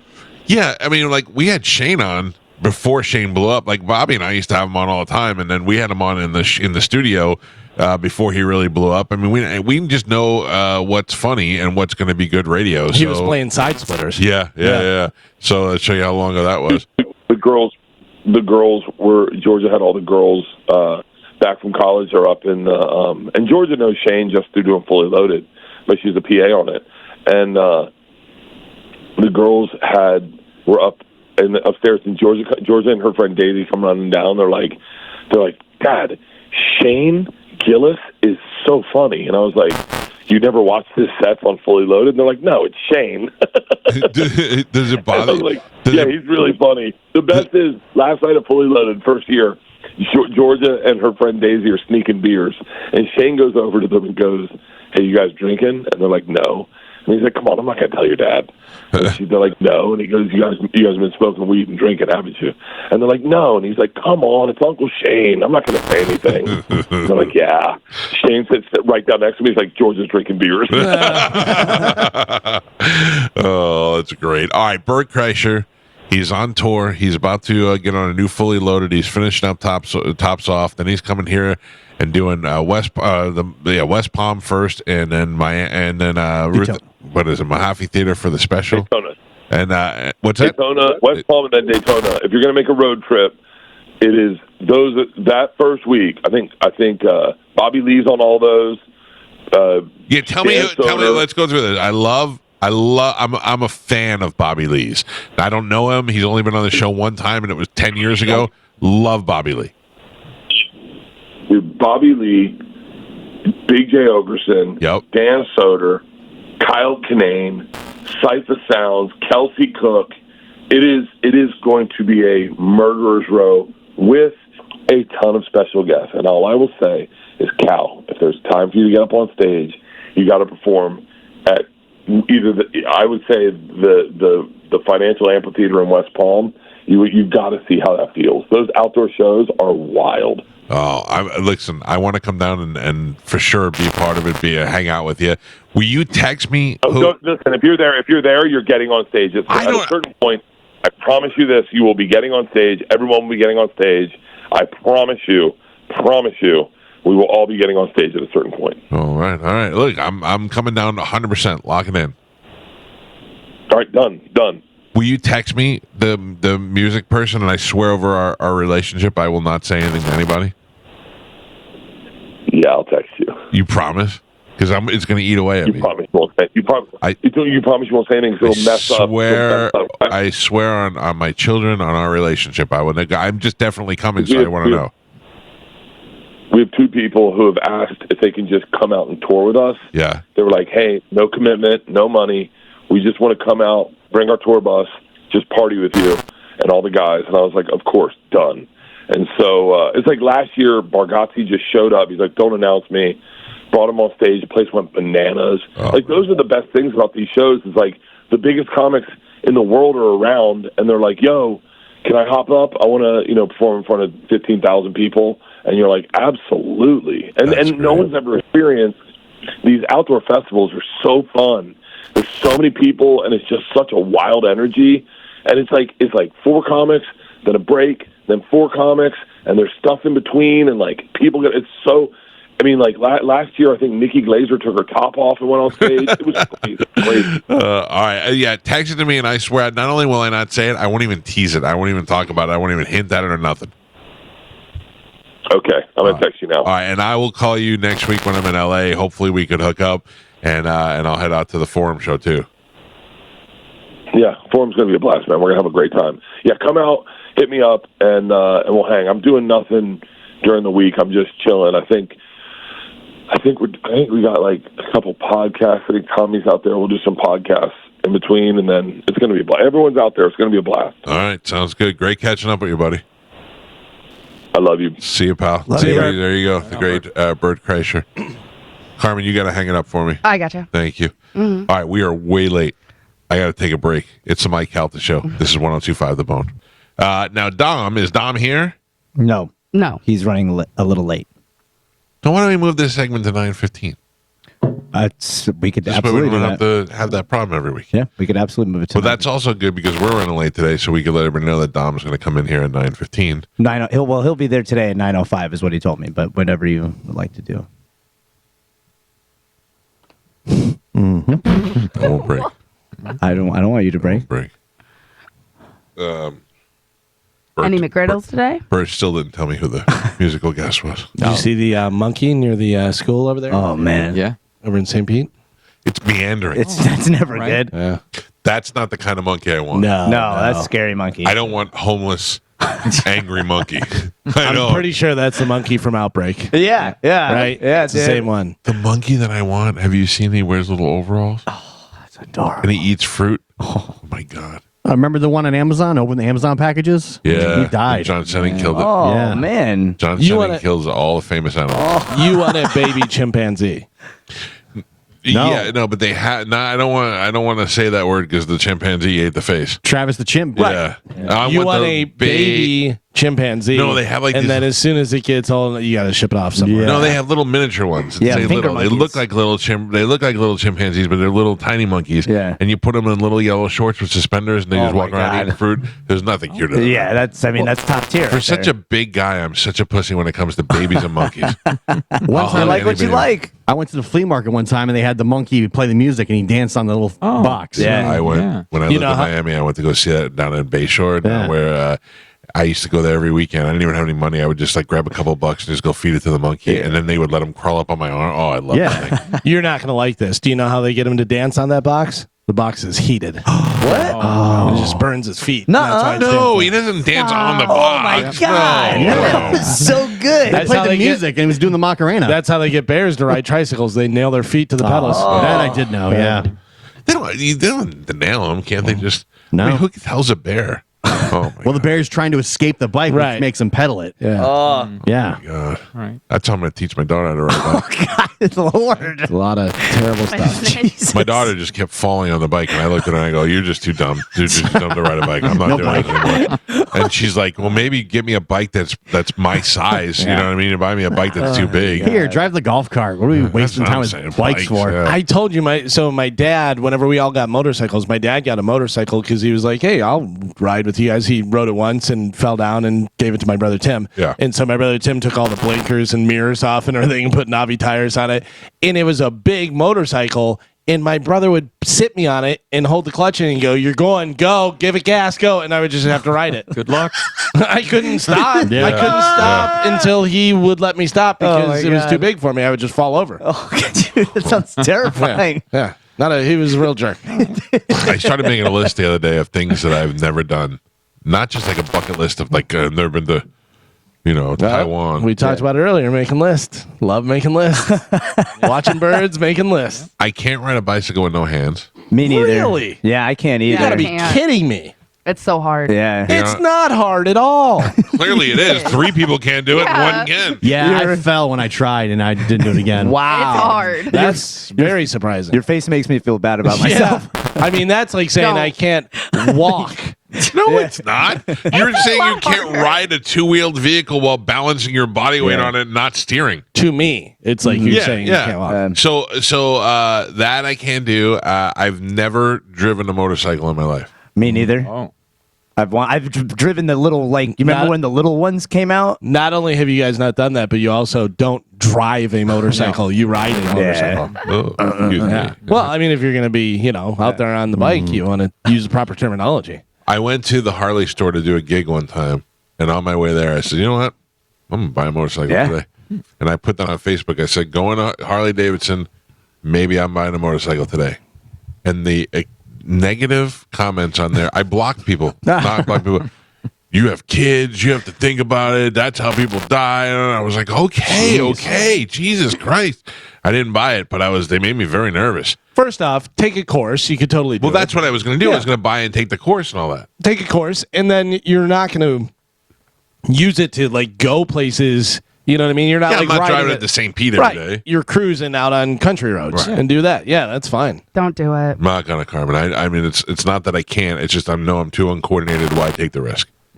Right. And it's dangerous. And it's not even really the motorcycle. It's the other driver. Carmen, if I got it, would you ride on the back and just let your hair fly while we were riding? No. Did you see that documentary, the Bon Jovi documentary, Galvin, where they went on the motorcycle trip? No, I don't think I've gotten that far yet. I remember it was around the Blaze of Glory time, and John and his wife and some other people just went on a motorcycle trip, and they show the video of them, and he's driving, and she's just sitting there on the back, letting her hair fly in the wind. And I thought, how much trust do you have to have in a person to let them drive you on a highway across the country on a motorcycle? Yeah. I would be freaking out. What's that, Carmen? I will tell you, the only person I would ever get on a motorcycle with is my dad. And me. No. I've ridden motorcycles since I was 4 years old. I know. What about I don't Joe? care. No. I would get on the back with Joe. Yeah, I will Joe, only get on it with my I'd dad. ride bitch. I would love if Joe got his motorcycle going and had a little sidecar. In Spanish, is a little sidecar. How It's a long have dream. I been saying that? I've been a dream. saying that for years, That'd be Joe. great. Yeah. I've been saying that for years. I will buy you a sidecar. Don't tease, if Michael. If you guys would do that, I would buy you a Joe sidecar. Every doesn't have a day. license. I would ride in that sidecar every day. Happily. Sidecar totally changes how you ride a motorcycle. Really? though. Yeah, Yes, it yeah, does. because of the balance and the weight and stuff. Yeah. I guess that makes Third sense. wheel. Yeah. But I want you to be able to release it. Dude. And get a little steering wheel, you know? By the way, did you hear his subtle hint for What you did to he say? move out? He said third wheel. Yeah. Oh. No. I That- was talking that about the meant- motorcycle. I heard Move it. out. Damn. Yeah. I'll move out if you want me to move out. Subconsciously, though, Joe, you said that because Yeah. he wants you to That's move out. not true. Yeah. Wait, you're saying he wants me to move out? Listen, I think this is a perfect opportunity. Joe needs you to move out. Mike wants a little monkey. You move in. There you go. It hurts how You dance on the easily desk? you put those together. I'll burn your feet. God All right. damn it, man. Now, what happens? Spanish moves out. Joe and Sugar Pants break up. Oh, Does I move Spanish back move in. back? Yeah. You do? Forfeit the house. Yeah, back, baby. Then we, But I mean, once- His rent once you- changes. I was going to say, once you have a little taste of freedom, do you really want to go back? Ooh. Well, you never know. Maybe he's like, I never had it so nice as I did at Whore Island. I doubt that. Now I'm over here at the Dizzy compound. But now he's like Dizzy with, Peninsula. Dizzy Dome. Disney Dome. but now he's with like an age appropriate roommate. You know what I mean? Yeah. What do you mean? I don't know. What are you talking about? Dizzy's younger than Spanish. They're the same age. Right now we are. Yeah. In July, I'll be a year Yeah, older than him. Spanish will be Oh one. man, I thought he was way younger than you. No. Dizzy just looks Why like a did you baby. make that face? Oh, because he just looks like a baby. I'm confused. Dexter, good morning. You're on the Mike Calta Show. Good morning, Mike. Let me just throw a little funny information about a monkey at you. I was in a bar in Cessna, Florida one time, and I was sitting next to a woman, a young lady, and I noticed her hair was moving. She was kind of fluffed up, and had a little cap on, and she had a monkey in her hair. Yeah. She had a marmoset monkey, which is almost the size of a squirrel. Oh yeah, they're little. And she said she takes this monkey around with her wherever she goes, and it likes hanging out in her hair. That was the most unusual thing I've ever seen in my I life. think that'd It be was pretty crazy. cool. I mean, I don't have the hair for it, but I get it. All right, thank you, Dexter. I appreciate that. Did you bang her with the monkey in her hair? Yeah, you did. I mean, why not? The monkey opens the condom. That's Okay. Hair monkey. Bert still hasn't answered me. Did you text him or waiting just for him to? I just wrote back, I won't tell. And he didn't say anything. Oh, you don't have his real phone number though anymore. Plus, it's like 4 handlers. Yeah, like his assistant will give that to him 2 days from now. Gotcha. All right, I'll wait to hear back. Hey, he's like, you know a Mike Calta? Oh, yeah. Let's go ahead. Buddy. You're like 2 phones away. Buddy. Pearl Jam. Pearl Jam wants to hang out with her. Who do you think it is? Daytona, West Palm. I say West Palm. It's Jeffrey Epstein. Right? Wait. No.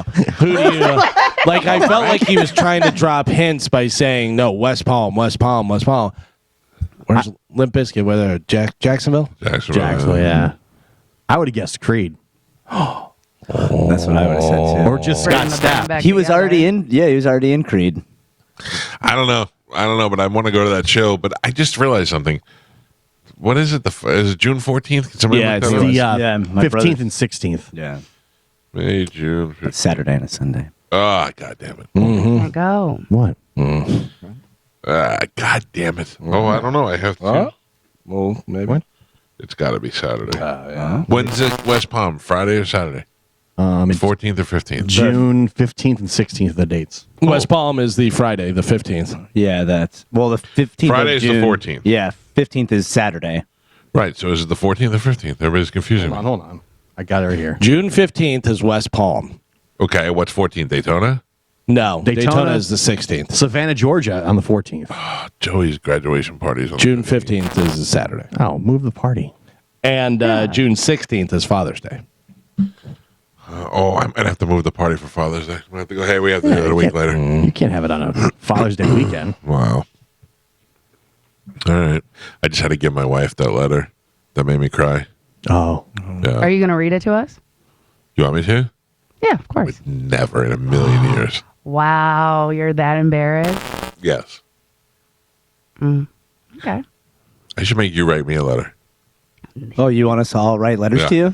You don't want that letter. I'll write you a poem again. Carmen, what do you mean I don't want it? Why I'll do you write hate you me 7 so bad? letters. Why do you hate me so bad? I don't. I'm sorry. I know I'm being a little cranky pants today. Red wedding? I am in so much pain from my back. I feel you. And I yes, coughed and sneezed and farted. What's that, Gavin? I coughed and sneezed and farted, broke my back. I can't breathe right now. Everybody's busted up. Spanish was on crutches out in the hallway. Yeah. I can't breathe in my nose. I'm blowing my nose Oh, constantly. sorry. right. I'm coughing and it hurts. I literally have to Farting. stabilize myself to cough because my back hurts so bad. What? Can you please do that? Is still the heating pad? Is that working at all? No, Dr. Bill said no heat. I got to ice it. Yeah, you gotta ice it. Or Ice it. switch it out. I Yeah. heat ice, heat ice. Maybe the cryo chamber thing. Maybe. I don't know. I go see Dr. Bill tomorrow. I think tomorrow I'll be at like 80%, but right now I'm at 50. Can I come in and watch them crack you? Yeah. Yeah. Just got to mic it up so you can hear all the good pops. Oh By my the way, God. can I give you money for those crutches that are in your garage? How much? How much you want? 50? I don't have 50. You don't have 50? I got 20. Per Don't they crutch. give you free crutches at the hospital? I can't. I'm not going to the hospital. 20 per crutch. I only have a 20. You could have one. I only need one, so it's perfect. Tiny Tim. Yeah. They don't go down like he was trying to adjust the size, and they're like adults and not little kid ones. Couldn't get it to work. It's very, Why do you very need crutches, Spanish? I rolled my ankle Doing what? on Friday. the You don't Disney know. Dome? Yeah, you don't know this, but I like to highlight as a cartwheel champion on the weekends, and I highlight? yeah, is what's the right moonlight? Nope. Oh, hold on. Wait a minute. This just in. take me higher? No, Oh, it's from my wife, not from Bert. Oh, No. It's good news for me. Hello. What's June 14th? You're live on the air. Don't curse like usually. June 14th is Flag Day. So I have nothing. I have June 13th and 14th marked down as Joey's graduation party. No, you have something else. I don't. I'm going to West Palm. Yeah. on the 15th. No, 15th. no, you. Yeah, you're not. No, I am though. No, Why? What do you have? you have something else. What do I have? Oh yeah. I'm still going. What is it? Okay. All right. Love you. Oh man. Love you too. Bye. What's so secretive? No. It's Father's Day. We have a little plan. Okay. So I said like 4 hours. No, I know, but I forgot that we had talked about that.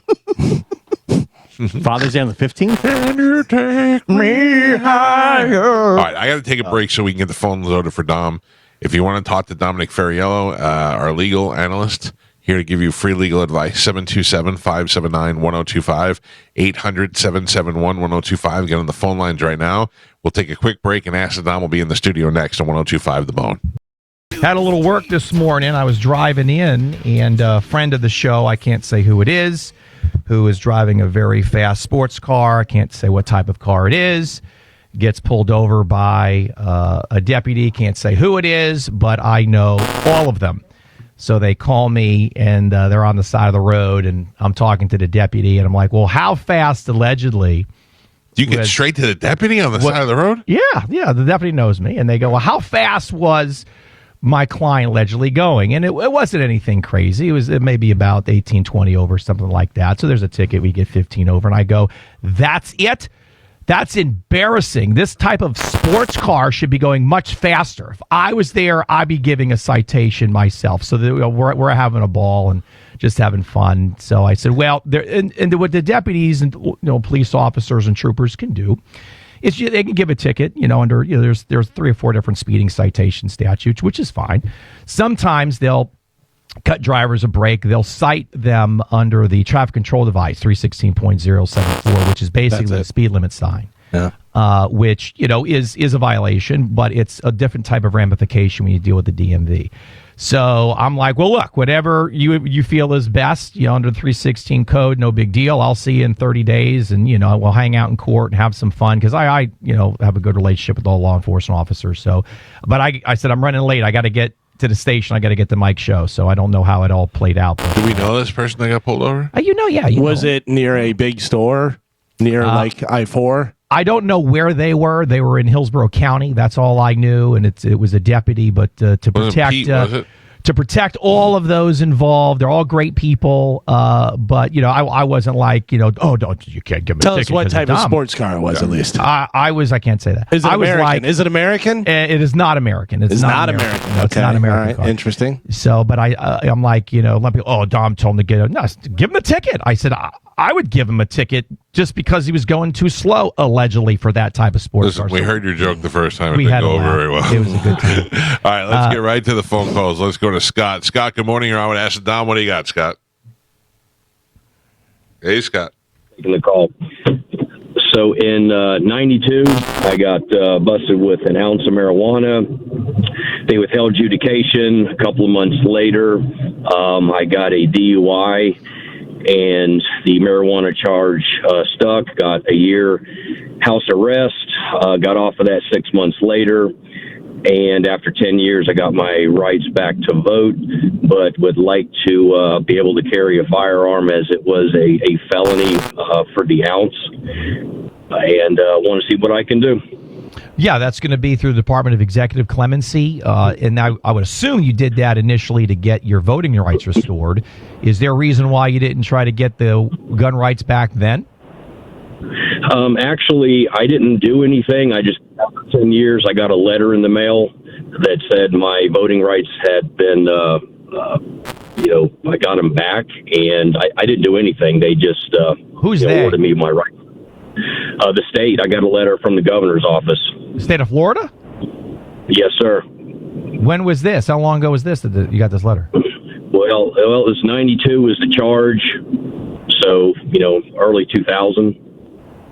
That's interesting. I think 02-ish. Well, yeah, 02. I'm trying to think who was the governor back then. I think we had Jeb and then Charlie Lawton right Childs. after.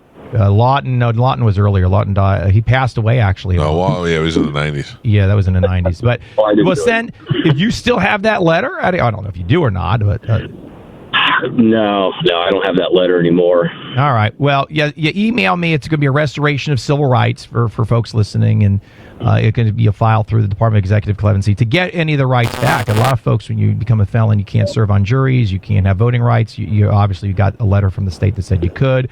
Can't have a liquor license in some situations. Obviously, weapons. So go ahead and email me. We're going to get you some folks that can help you with that. But that's a long process. You're going to be standing in the queue for a little bit because there's a lot of folks in line to do that. Right. Understood. All right, guys. Thanks for taking the call. All right, buddy. Good luck. Let's go to Chris. Chris, good morning. You're on Acid Don. What do you got, Chris? Hello, Chris. Goodbye, Chris. Let's go to Mark. Mark, good morning. You're on Acid Don. What do you got, Mark? Good morning, everybody. Hey, Dom, I talked to you back in January. My name is Mark, about a workman's comp claim. Okay. And then the insurance, they said that they didn't have insurance with that company at the time, blah, blah, blah. So anyway, I got notified by another insurance company. I went to the doctor. He put me on basically 95% disability. No bending, no crawling, no ladders, nothing over 5 pounds. So I'm basically on 95% restriction. And they came to my house this morning and told me I'm fired.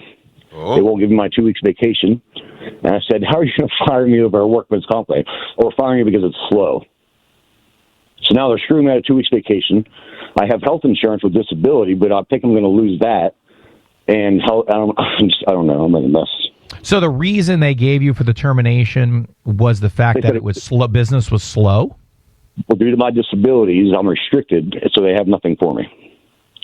So they're basically firing me because of my injury. My work was comp. Well, yeah, that you'll certainly may play out to that. I mean, obviously, if there's some other issue there that they're saying no, it's not because of the disability, but you got 95%. You just said you're seeing the doctor through their company now. So here's what has to happen. It's this hyper technical area of personal injury law, which is workers' comp. And Richard Osborne, who's fantastic, handles all of our workers' comp. If you email me, we're going to give you Ozzy's information. He's been on the show because you got a couple of issues here. Obviously, you still have a workers' compensation claim, but then that might drift into a potential wrongful termination claim. So if it shifts from workers' comp into wrongful termination, now you've drifted into employment law, which is fine. We've got attorney Sean Estes that handles employment law here. So if the problem is not with workers' comp, but it's employment, then I'm going to send you to Sean. If the workers' comp starts to give you jazz, then I'm going to send you to Richard. So it really depends on how these guys play it from here. But right now, I think I've got to get you to Sean Estes for possible wrongful termination. But those doctors better, take care of you to the course and scope of, the ability for you to recover from your injuries. And if you feel that they've fallen short or they want to negotiate with you, don't do anything. Don't accept any settlements or anything from the work comp folks until you at least talk to a work comp lawyer, and in that scenario will be Richard. Make sense? Okay. Makes sense. Okay. All right. Good luck to you, buddy. Thank you. Good morning. You're on Acid Dom. Who's this? Hey, this is Dave. Hello, everybody. What do you got, Dave?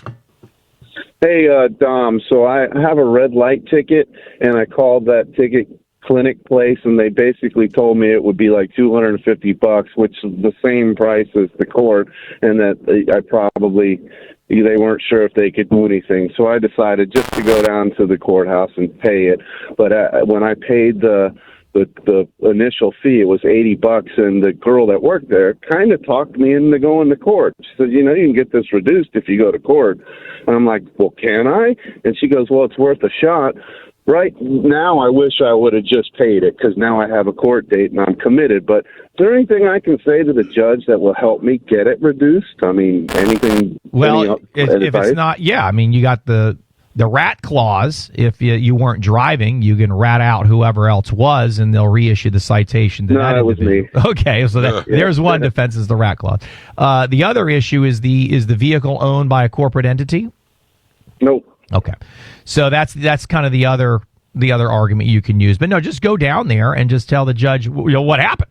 Say, hey, I was gonna hire a lawyer. It was really expensive, and then I went down to pay it. And then I was talking to the folks, and they suggested, hey, maybe the court can give you a better deal. And say, I'm looking for your reduced rate, or if you can help me out, just pitch it. Now, if the toll authority isn't there, which is they kind of monitor. They have a certain company that monitors these. Yeah, this wasn't a toll road. It was just Waters and Benjamin Road. Yeah, the red light cameras and the toll authority, they have their own certain isolated days. It's like one day a month. Either you go down there and it's all red light cameras, or it's all toll violations, or it's all whatever. They have isolated days. You can go there. You can talk with the representative for the red light folks, and then pitch in front of the judge. And maybe it's cheaper than $80, and you don't just you're representing yourself, which is you can do in this scenario is fine. Save the money for a lawyer. Take a clinic. Well, it's right now the full, even after I paid the $80, the full price is $250. So hopefully, and I like them. Jeff Reynolds runs their local office here. They've been on my show, so they're great people as well. But they have to their fees are their fees to go down their time in court, which I get. But so they'll be there beforehand, and I can talk to them, and they can pre-negotiate it or something. The authority, the red light camera authority will be there. Because if they're not, then you just ask for dismissal. Because if they're not there to enforce, but they will be. But if they're not, or if they're late, you can say, well, they're not here, and you can ask for a dismissal, have some fun. But usually they're going to be there. You check in, and they maybe get a discounted rate, even from them, because they can say, hey, judge, we have no issue with this amount, and then the court usually will just say, okay. So sounds great, man. Okay, appreciate it, Dom. You're welcome. Good luck. No worries. Good job. Let's keep going. Let's get through. Good morning. I want to ask Dom, what do you got? Yeah. Hey, Dom and Mike and everybody. I bought a car this last weekend, and it was a 2023, 14,000 miles from the dealership.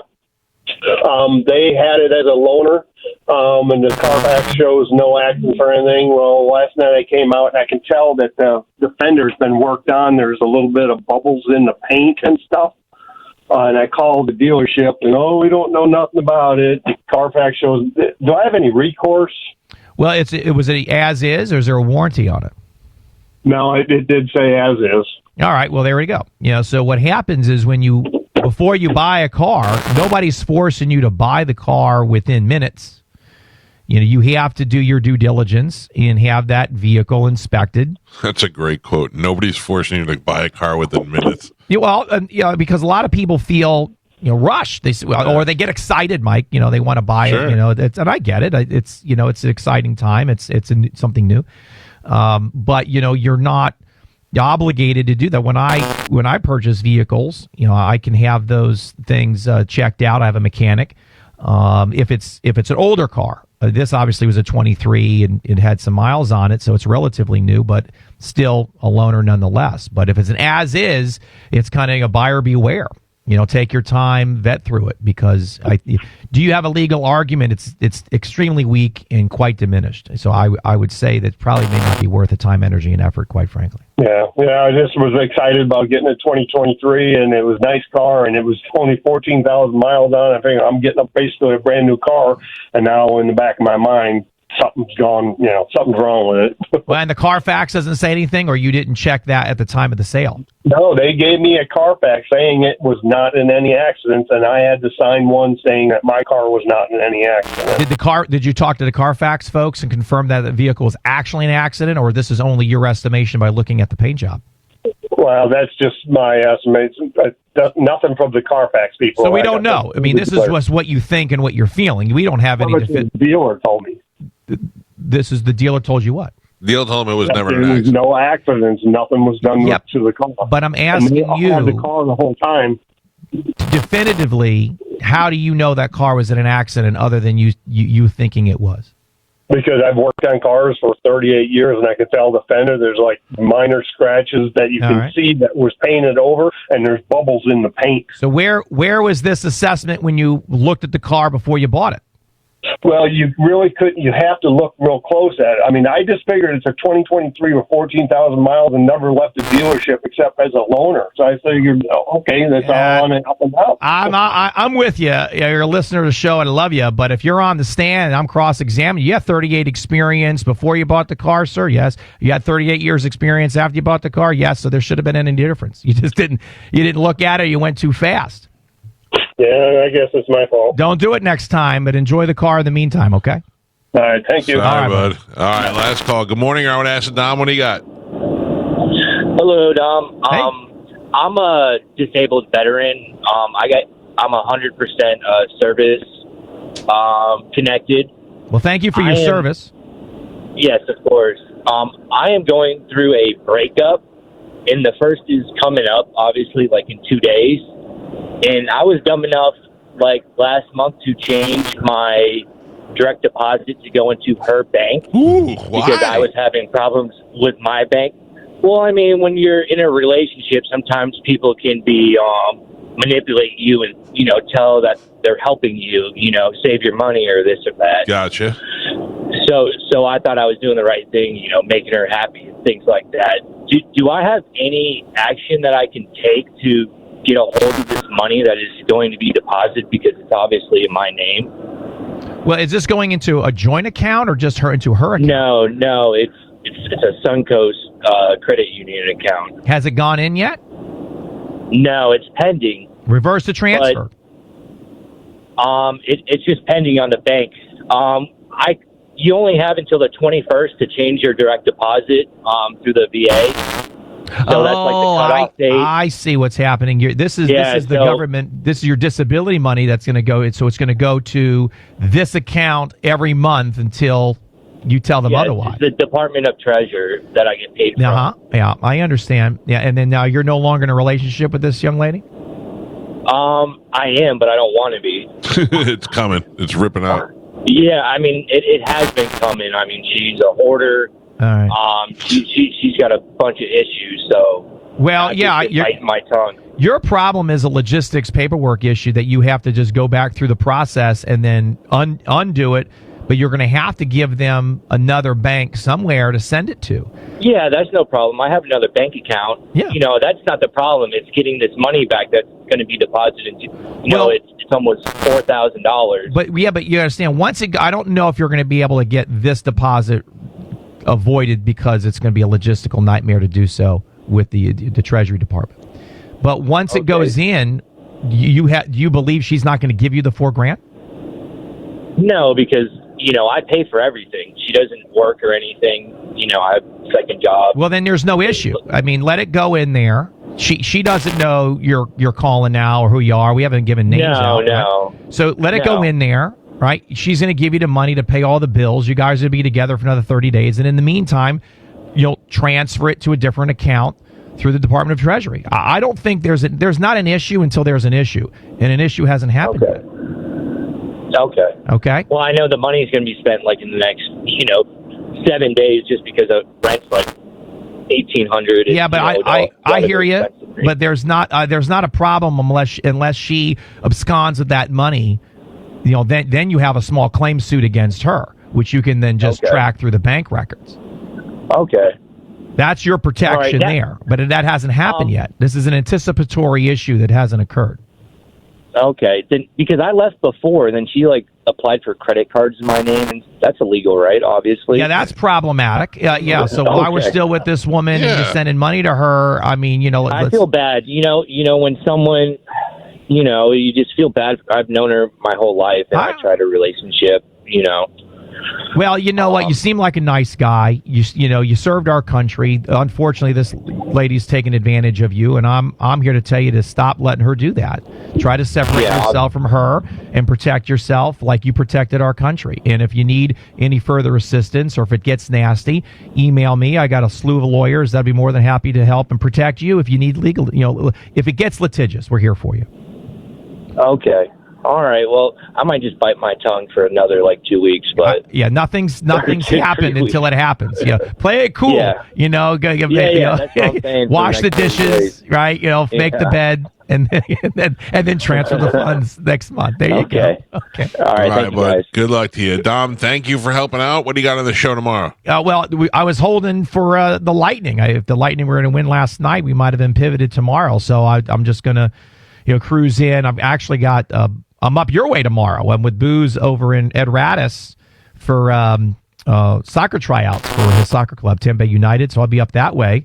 I was thinking, I don't know, maybe we'll stop in, have his godmother make us some dinner, and he can hang out with his godfather, and then I can, you and I can have our smoking jackets and have some brandy, and then I can drift on into your studio, maybe do the show from there. That would be nice. All of that sounds good. Does that sound nice? Yeah. You get to spend time with me and your godson, and I don't know. I'll call Studio's closed tomorrow. Studio's closed, but I'll be up that way. But I'll be coming into the station just me because I was on hold because of the Lightning game last night. All right, check out the Ask Dom show tomorrow night on this very radio station, and of course, if you need him, you can call the office 813-251-5550 or askthedom.com. You can email him through the website. Dom, thank you. Absolutely, thanks, Mike. Appreciate you guys. Have a great morning. We will take a quick break. It's a Mike Calta show. This is 102.5 The Bone. I'm a big supporter of law enforcement. Sure. Not just so I don't get tickets when I get pulled over, but I do believe it takes a certain kind of person to go out there and risk their life every day and all that. But there is a St. Pete police officer who is driving through Pasco like a lunatic. Oh, really? Yeah, like speeding up to run through yellowish red lights, that kind of guy. But just flying. I see him all the time over here. I'm not going to be the guy that takes the license plate and calls up and says, "Hey, you are in a lot of trouble." But it really is starting to bug me. You know what I mean? I got kids in this area. I got kids around here. Your mic's not on. So he lives where you live? I would assume so. Okay. I see him around here all the time, and mostly by the Starbucks, just driving like a lunatic. St. Pete Police, and I thought that also would stick out. You know what I mean? It's easy to notice because it's not a Pasco County car. Right. It says St. Pete on the side. It's marked and all that. But what do you do? Like, I'm not going to... Oh, I know you do. Mind your own business. It's a cop. He can do whatever he wants. Yeah, that's not true at all. Plus, he's going to turn... It's going to be... he's going to turn on you. He's going to be like, listen to this loudmouth. Right. Putting on my business. I saw... No jurisdiction in Pasco County. I saw an SUV Hillsborough cop get pulled over by an SUV state trooper on the highway a couple days ago. That's what I'm saying. That was... wild because I wanted to roll my window down so bad and go, "Oh, you got it too, dude!" Cop on cop stuff. Whenever you see that, in especially if it's like some guy who's just like patrol officer and he has to pull his chief over for drunk driving or something, he's like, "Danny, I can't do any. I mean, I'm on camera. Now. Yeah, turn your camera. Yeah, I can't. Got to catch up to him and then say, "What's your name and badge number, please?" Am I being detained? Am I being detained? Well, that's the other thing. Sovereign citizen. If Can you make a citizen arrest? Yeah, I'm not about to pull a guy over in an SUV, a St. Pete Police SUV. But you ever see that kid that pulls the cop over? He flags him over and he's like, "Did you just pull me over?" And he's like, "Yeah, why are you speeding through all these things without turning your lights on?" And he's like, "None of your business." He goes, "It is my business. I'm paying your salary." That's true. I know. You work for me. Yeah. I know. I'm just saying, it's a little dangerous. Name and badge number, please. Those videos are the best to watch. Dude, I don't know. They're the best to watch. I was just watching one over so here. good. It gets me all fired up. I don't. And meanwhile, I get pulled over, and I'm like, "Yes, sir. Yes, sir." Yeah. My hands are on the steering wheel. You either have to really know the law, have balls on you, or just be an idiot. It's one of those three. I got the third one. Every once in a while, the third one comes in. But also, I feel like even if you get over on them, even when you know the law backwards and forward and do all that stuff, and what's your name, badge number, and all that, but later on, something's happening to you. Oh, yeah. You know what I For mean? sure. Yeah. For sure. Tires getting slashed. No. I just watched one of those guys. I just watched one of those guys driving a slingshot roll up a blunt right in front of a cop that he didn't realize the cop was watching him, and he got pulled over and he tried to argue. I was like, bro, the guy's looking right at you. Mike Calta Show, good morning. Hey, Mike, I know you're closing up the show. I just wanted to get in, try to get in a little bit earlier. Because I've been listening to you guys for so long, and I'm probably like a lot of listeners, you guys are like family, like soap opera, you miss one day and you're kind of a little bit out of the loop, Right. I have a feeling that I'm wishing the best, but I think that this Sugar Pants thing is not going to go well. I don't know if he knows what he's getting into. I mean, if it goes wrong, he's going to have to spend money on eviction. I'm sorry, Galvin's going to have to spend money on eviction. Oh, you think it's going to be bad for Joe? I think it's going to be bad for Spanish. I said both. Why? Both. It's gonna be a I'm messy just ending. saying, like you're used to doing, like Joe's used to going home, and maybe having a couple of drinks or whatever. There's a kid involved. What if she starts opening her mouth, and just Get lippy. Yeah. Yeah, I mean, now it's at your house. She's probably remember. We love you, Joe. I mean, we do. We obviously bust balls. We love you just like they do. And I think that this is going to end up. I'm wishing the best for you, but she's probably giving you a little bit more, money. I'm assuming. You don't have to tell us your business, but I'm assuming she's probably going to give you a little bit, which is a little bit stress off your back. But is it worth it? Because I'm telling you, after 3 days, she is a resident. Yeah, Joe, you can't lock this one outside the house. No, I don't want to. Yeah. But I appreciate your advice, sir. But this has been a thought-out decision. So this guy thinks we live in a Goodfellas movie. Yeah, she's gonna get lippy. How long Just you wrap been one. with her? You're not gonna be able to hit her. Don't let me give you a fresh one. How long you been with Sugar Pants? Couple months. It's been over a year. But I've known her for about 20. Oof. Yeah. You met her when she was 16? Yep. Not good. It's when Spanish is meeting her daughter. 20. I think you're going to be fine, Joe. Yeah, thank you, Michael.